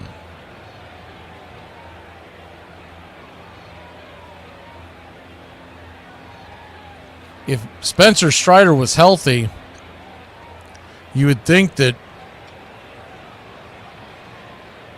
Grant Holmes or Ian Anderson could end up in the bullpen, but they're going to need all hands on deck to start the season with that. 1-1 fouls it back, 1-2. Marlins down to their last strike.